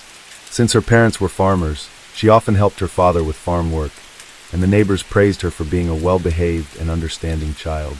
She never gave her parents any reason to worry or trouble themselves about her. When she started primary school, Wu Xiaoyan was one of the top students in her class. However, a fateful turning point occurred when she was only 8 years old and in the 2nd grade. She began noticing that she couldn't see the words her teacher wrote on the blackboard clearly. Her eyes often itched, teared up, and felt a burning sensation. One day after school, she asked her mother why her eyes always felt blurry, as if a foggy layer was covering her vision. But her mother didn't pay much attention to her question, thinking it was just the idle talk of a child. Knowing her parents were busy working, Wu didn't ask further and went on with her daily life as usual. In the following days at school, she squinted to read the words on the blackboard, but found it increasingly difficult. When Wu Xiaoyan told her teacher about the issue, she was merely advised to maintain good eye hygiene and rest more. A few months later, her vision deteriorated so severely that she could no longer see the writing on the blackboard. Noticing her declining academic performance, her teacher contacted Xiaoyan's parents to inform them about the situation. Everyone found it strange, as she had been the top student in her class, yet her grades had suddenly plummeted. In the mid-1990s in China, televisions were an expensive household item that only well-off families could afford. In this poor rural area, families with black and white TVs could be counted on one hand. Naturally, Xiaoyan's family did not own one. Adults found it puzzling that, with no TV at home and her time spent either studying or working in the fields, her eyesight could decline so rapidly. When questioned by the adults, she recounted her inability to see clearly, the burning sensation in her eyes, and the persistent blurry, foggy layer obstructing her vision. At that moment, her mother remembered the comment her daughter had made months earlier, but had brushed aside. Realizing the situation might be serious, the family took her to the district hospital for an examination. However, due to the hospital's poor resources, lacking professional medical equipment, the doctors could only perform a basic checkup. After hearing about her condition, they merely prescribed her eye drops to alleviate the strain. A few weeks later, the prescribed eye drops ran out, but her vision showed no improvement. Thinking it was nothing serious, her family bought more eye drops for her, hoping she would recover. This continued until Wu Xiaoyan turned 9 years old and entered the 3rd grade of primary school. Then tragedy struck. At that time, Xiaoyan's face suddenly became abnormally swollen. She constantly complained about a crawling sensation on her face, which was very itchy and uncomfortable. Her parents could only apply an ointment to her face to temporarily reduce the swelling. A week later, they were shocked to discover that their daughter's face had changed dramatically. Xiaoyan's nose had swollen unusually, pushing her eyes farther apart, and the distance between her eyes began to widen. After that, her face continued to grow larger, and the effects on her face made it impossible for Xiaoyan to sleep at night. At this point, her parents realized the severity of the situation and took their daughter to the district hospital for a checkup. However, the doctors were unable to determine what illness she had, as the hospital's infrastructure was still rudimentary and lacked modern equipment. They speculated that she might have contracted a rare disease with an unknown cause and only prescribed some anti-inflammatory and swelling-reducing medication. Over time, Xiaoyan's face continued to swell larger, despite her taking the medication diligently. Teased by her classmates and overcome with shame, she decided to drop out of school and stayed home to practice writing on her own. News of the girl with the strange face quickly spread throughout the impoverished rural area. Many people came to her house just to see Wu Xiaoyan's unusual face for themselves. Within just a few months, her nose became even more severely deformed, almost entirely destroyed. A large swelling completely obscured her nose, making it unrecognizable unless examined closely. This also caused her to face significant difficulties, especially frequent episodes of difficulty breathing. Meanwhile, her eyes became bulging, and her strange face terrified many people. Villagers began calling her the horse-faced girl because her face resembled that of the animal. Feeling insecure about her disfigured face, and fearing both scaring others and being mocked, she stayed hidden at home all day. While some people sympathized with her family, others spread rumors about the cause of her condition. Some villagers speculated that her transformation into a horse-like face was due to her family's eating habits. In this poor, remote, mountainous district, people were extremely frugal with food. When livestock or poultry died from disease, they wouldn't bury or dispose of them, but often turned them into meals.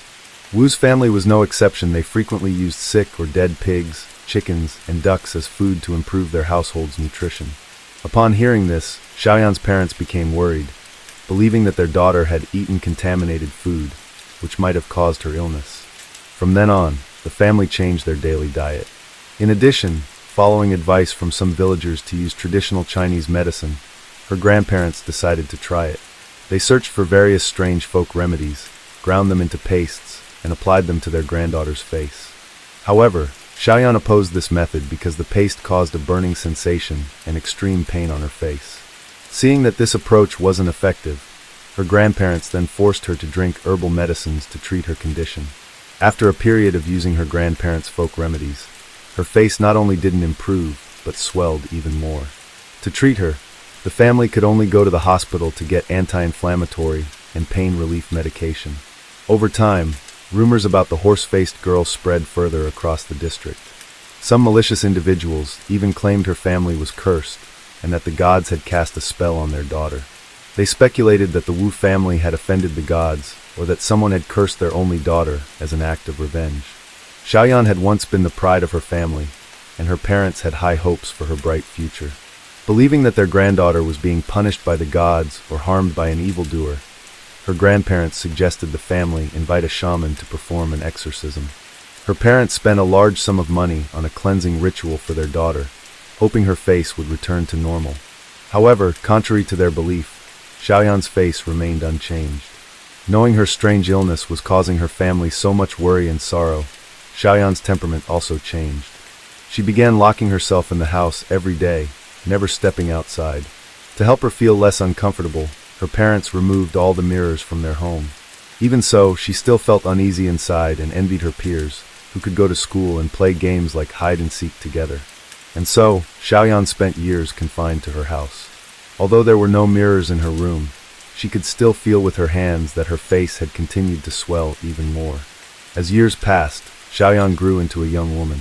While girls at this age often enjoy dressing up, she was the opposite. Not only did she stay locked inside her house for over a decade, but whenever she went out, she used a cloth to completely cover her head and face so no one could see her unusual appearance. Her family's life had already been difficult, and over the years they spent a significant amount of money on her treatments, but none of them brought any results. However, another terrible misfortune struck this unfortunate family. Witnessing her daughter's prolonged suffering, Xiaoyan's mother became increasingly worried.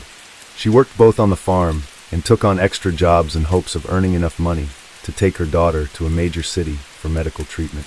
Working day and night took a toll on her body, and Xiaoyan's mother suffered a stroke due to a brain hemorrhage.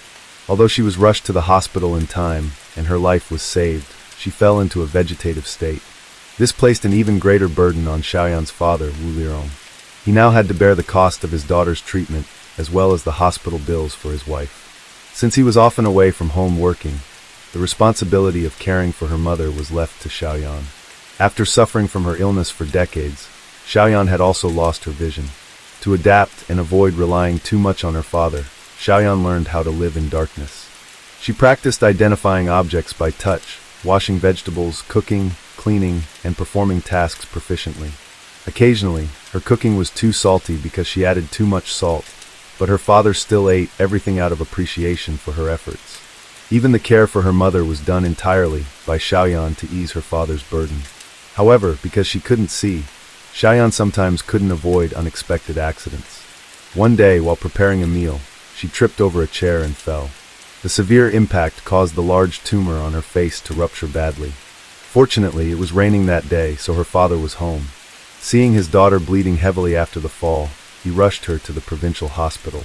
Upon arrival at the hospital, the doctors were shocked by her severely deformed face.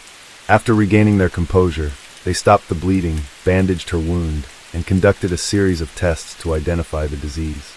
By this time, it was 2009, and Wu Xiaoyan was 22 years old. With the help of modern equipment, the doctors at the provincial hospital suspected she had optic nerve tumors. This rare and strange disease was neither caused by diet nor the divine punishment rumored by the villagers.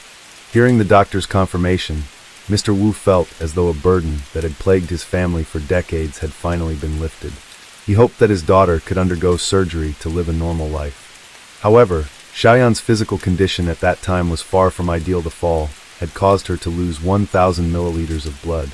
The doctors were very concerned about her condition, as she had lost nearly a quarter of the total blood volume in the human body. This was an extremely dangerous situation because any delay could have been fatal for the patient. Since the swelling on her face had ruptured, the best option was to proceed with surgery as soon as possible.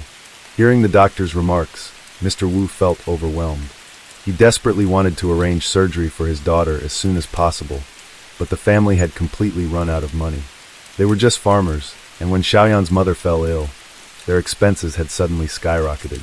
Even with Mr. Wu taking on extra work outside, their income was insufficient, and they occasionally had to borrow money from relatives. While Wu Liirong was fretting over the cost of surgery, a doctor suggested letting journalists report on Xiaoyan's condition. Through this, they could receive donations from people across the country.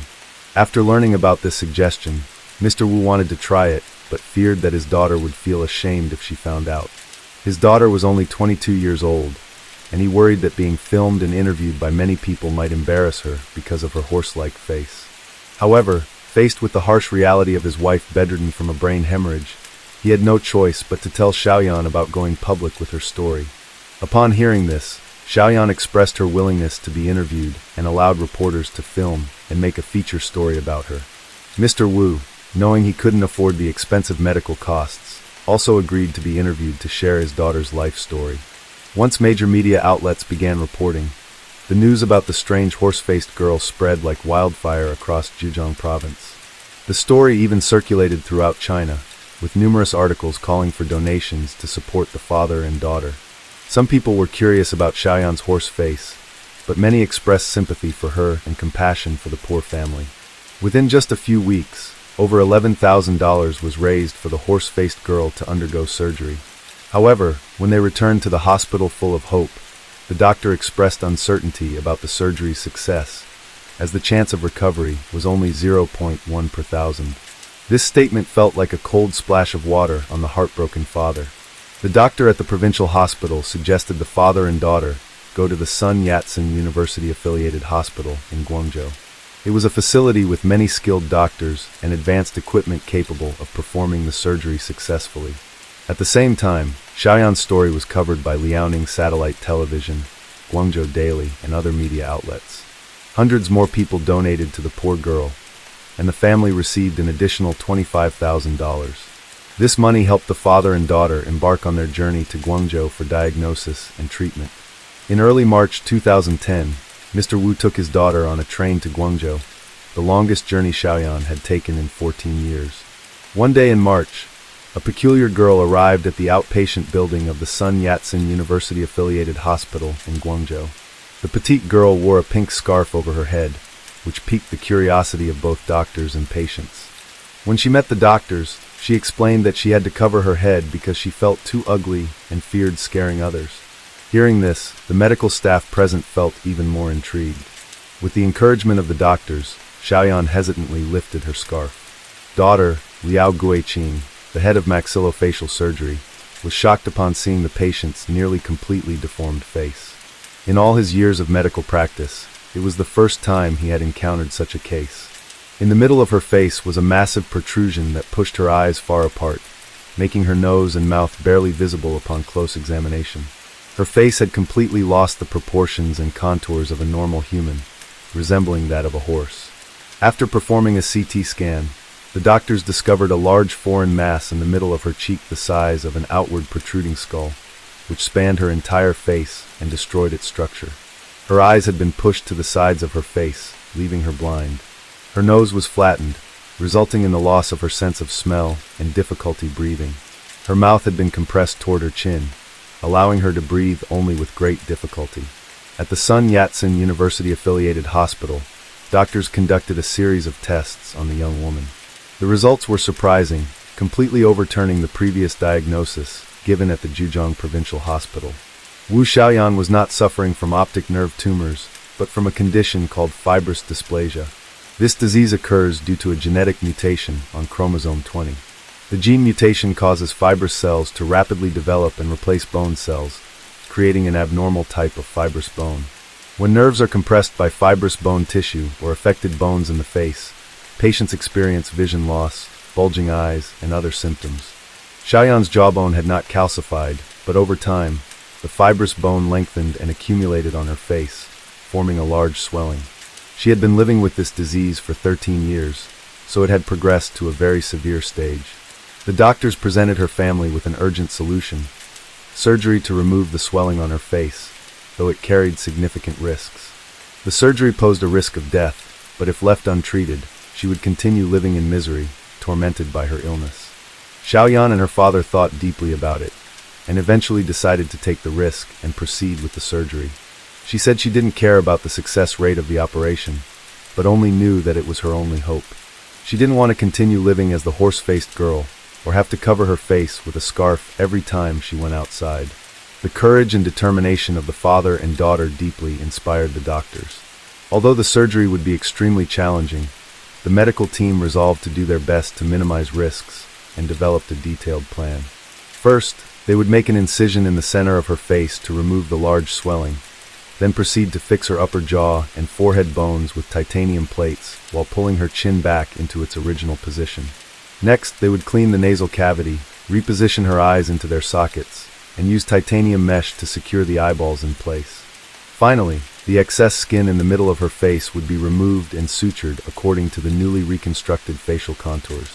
This surgical plan, developed by specialists from multiple departments, involved using titanium plates and mesh to reconstruct the patient's face.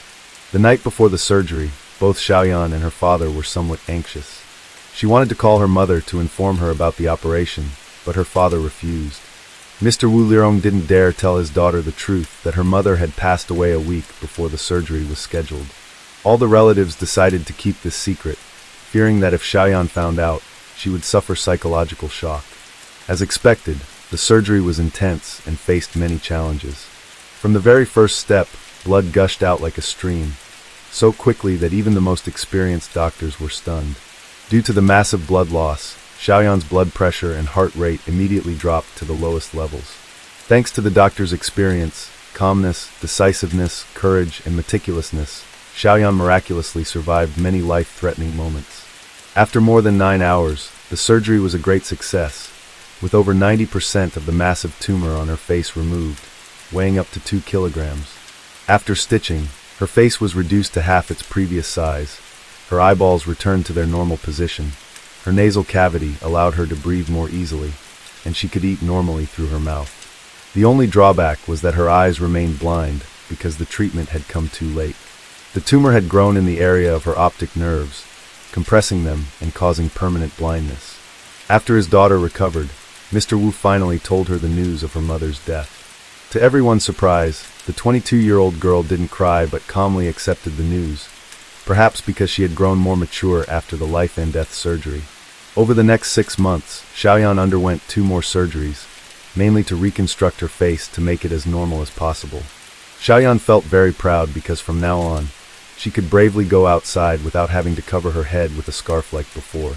After she recovered and returned to her hometown, everyone came to visit and encourage her. Charitable organizations and government agencies frequently visited and brought her gifts. Notably, Xiaoyan even found a job doing handicraft work, earning a few dozen yuan each month. In 2012, she went back to the hospital for a follow-up examination, where the doctors gave her a scarf as a gift. Everyone encouraged her and hoped that she would soon find a good man to marry. While she longed for love, she felt hesitant, believing that her blindness would make it unlikely for anyone to want to marry her. In November 2017, Xiaoyan's relatives introduced her to a man named Li Miao. He was 11 years older than her and had previously suffered from polio, making it difficult for him to walk. Perhaps because both had experienced great hardships, they found many things in common and got along very well. Although Xiaoyan couldn't see Yi's face, she could feel the care and attention he gave her. Xiaoyan felt that although her boyfriend was much older, age didn't matter as long as he treated her well. In October 2018, Xiaoyan went for a follow-up examination at the hospital, accompanied by her boyfriend.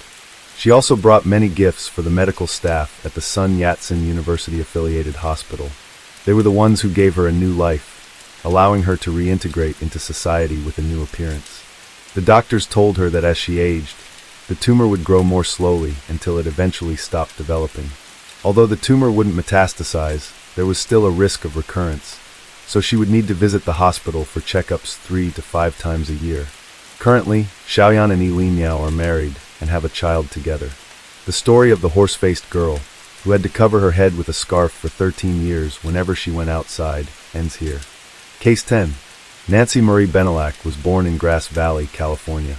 She spent her childhood years in the school of Hennessy, later moving on to Nevada Union High School, where she excelled in athletics. She played softball and handled the role of song leader during her school songs and other festivities. Bowling was her leisure activity of choice, and she loved practicing this hobby with friends and family alike. Even though her figure was relatively slender, Nancy had quite a fierce appetite, according to her sister Linda Cox. After graduating from beauty school, Benac started working at a beauty center situated on South Auburn Street. A friend of hers persuaded her to come with her on a trip to Hawaii.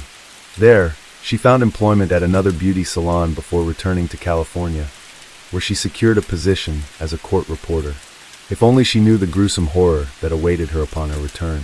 On the night of October 25, 1970, Nancy and her fiancé, Faris Salami, returned to her apartment after a social outing. After spending time with Nancy, her fiancé went home later that same evening.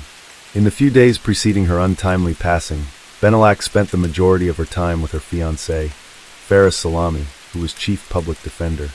In fact, the two were planning to marry within weeks of that evening. According to what Salami told detectives, Nancy was lying in bed when he said goodbye to her at approximately 11:30 p.m. Before heading off to his own home, Faris stated that Nancy always left the sliding door to the nearby balcony slightly open to allow her cat to go in and out if it ever felt like going outside. The following day, her coworkers noticed that Nancy had failed to show up to work. Linda Cox, Nancy's sister, was among the first people to suspect something was wrong. This was shortly after she received a call from the place Nancy worked at, letting her know she didn't show up that day and asking if everything was okay. Linda quickly called up a few of her friends who lived next to Nancy's home and asked them to check if Nancy's car was still in the parking lot, and they let her know that it was. Shortly afterward, one of Nancy's coworkers called her son, Jack, and asked him to check up on her. With the assistance of the apartment manager, they entered her residence. They found Nancy dead with stab marks. Upon arriving at the scene, deputies discovered that this case had many parallels to Judith Hikari's murder, which occurred earlier that year. Both women were nearly the same age and resided less than a mile away from each other. Furthermore, they were both getting married soon. Other than that, deputies weren't able to find anything else linking the two cases together. Following Nancy's murder, the sheriff's office interviewed over 500 potential suspects. Among those were Richard John Davis and a roommate of his, but both provided strong alibis for one another. Davis, who lived across the apartment complex from where the crime took place, was 27 years old at the time and had a history of being an unstable alcoholic who was prone to violence. Still, investigators didn't have a strong reason to suspect Davis, as the evidence led them to believe that the attacker must have gotten into a car and driven away from the area after killing Benac, which indicated the man was, most likely, an outsider to the neighborhood. While this was happening, crime scene investigators were working hard to determine what exactly transpired on that fateful night. It was later theorized that during the evening of October 25th or early morning hours of the 26th, a male, likely suspect, entered Nancy's apartment by climbing up to the second-story balcony and through the open slider. The man clambered over the balcony with duct tape on his fingers to hide his fingerprints before breaking into Nancy's residence. To accomplish this, the killer had to be agile, which meant the culprit must have been young, most likely under the age of 30. Furthermore, an ominous trail of crimson-red blood was found running from the balcony, across the sidewalk, and ending in the parking lot. This led investigators to believe that the suspect may have left with a knife wound, since the blood trail leading out of Nancy's apartment indicated a cut, most likely sustained on either the hand or arm. Although crime scene investigation methods have vastly improved since 1970, back then, technological limitations hindered what investigators could learn from examining a crime scene. For example, while analysts could identify someone's blood type, sadly, that was about the extent of it. In 2004, almost 40 years after Benac was killed, a new ray of hope emerged. Investigators were able to develop a DNA profile using samples from Nancy's apartment. For many years afterward, law enforcement ran the offender's DNA through state and national databases on a weekly basis. Unfortunately, all attempts proved rather pointless, as the suspect either seemed to have given up his life of crime after his latest murder, or somehow managed to avoid being caught while staying under the radar for decades. In a semblance of hope, Nancy's family had soon begun to vanish once more. Then, a year later, in 2005, homicide detective Mickey Lynx began looking for Nancy's killer. Mickey would go on to retire a few years after, but continued to follow the case closely nonetheless. In 2019, she rejoined the investigation as a volunteer, determined to help Nancy's family find comfort and bring her murderer to justice. Then, in November 2019, the Sheriff's Office and District Attorney's Office launched a forensic genetic genealogy investigation. They uploaded a DNA profile onto the open-source genealogy website in an effort to hopefully find people who might be related to the suspect and narrow their search until an ideal match was found. Eventually, a source for the DNA was found, although it did not belong to anyone on the database. Police also began collecting DNA samples from all the likely suspects or their closest relatives, hoping to find a match that would put Nancy's case to rest once and for all. Among those who provided DNA samples was Davis's own daughter. During the search efforts, it would seem Lynx managed to get in touch with Davis's roommate. The roommate couldn't remember how he'd met Davis or why he moved in to live with him, but he did recall that Davis had gotten a divorce at the time, and that the woman Davis was married to later gave birth to a baby girl. Davis never made any effort to connect with his daughter later on, nor did he provide for her whilst growing up. Detective Lynx sought out and eventually met with said daughter, who was in her 50s at the time. Davis's daughter agreed to help out by giving investigators her DNA upon hearing Nancy's case. On the 13th of June, 2022, which coincided with Nancy's birthday, her sister Linda received a phone call from Mickey that would change everything. Lynx had received a sample of DNA matching that of Richard Davis from the laboratory. She followed up with the original murder casebook. With no initial, middle, or birth date attached to go by, she needed more information to solve the case. However, after finding an old listing that stated that Richard Davis was, in fact, a former resident of the same apartment complex where Nancy was murdered, all the puzzle pieces began falling into place. By running samples of the daughter's DNA against blood samples taken the night of Nancy's murder, Lynx was both shocked and relieved to find that it was a match. The truth was finally revealed. Detective Mickey Lynx's valiant efforts were what eventually led to the Sacramento County Sheriff's Office announcement, the one where they revealed that, at the time, 27-year-old John Davis was, in fact, the man responsible for Nancy Benelak's murder. Davis had never truly fled the crime scene, as police investigators suspected.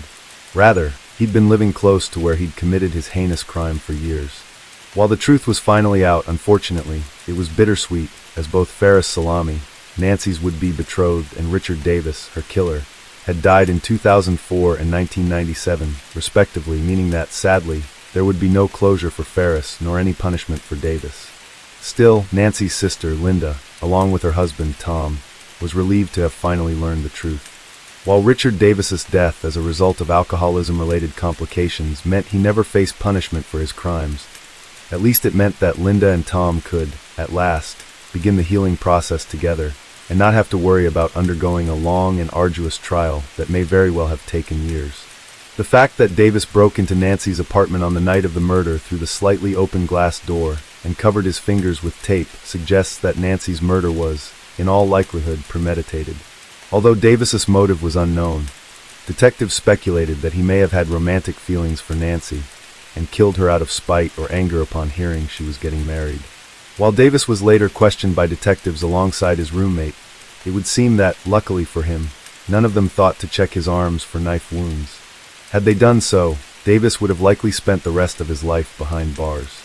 Furthermore, while Davis did have a reputation for being quick to anger, he still managed to avoid being added to the Cody's database. This was because he had no prior convictions except for a minor DUI charge. In a statement read by Sheriff spokesman, Lieutenant Rodney Grassman, Linda said her family was grateful to Lynx for never giving up on the investigation. She also mentioned that she had almost lost hope that the case would be solved. Linda, in a later written statement, mentioned how often she and her husband, Tom, have expressed their belief that Nancy would have loved their ranch, with all the animals roaming in the wide open spaces. They went on to state how much they were tormented by the reality of being unable to news of their children and grandchildren with Nancy, but were nonetheless happy that Nancy's soul was finally at peace.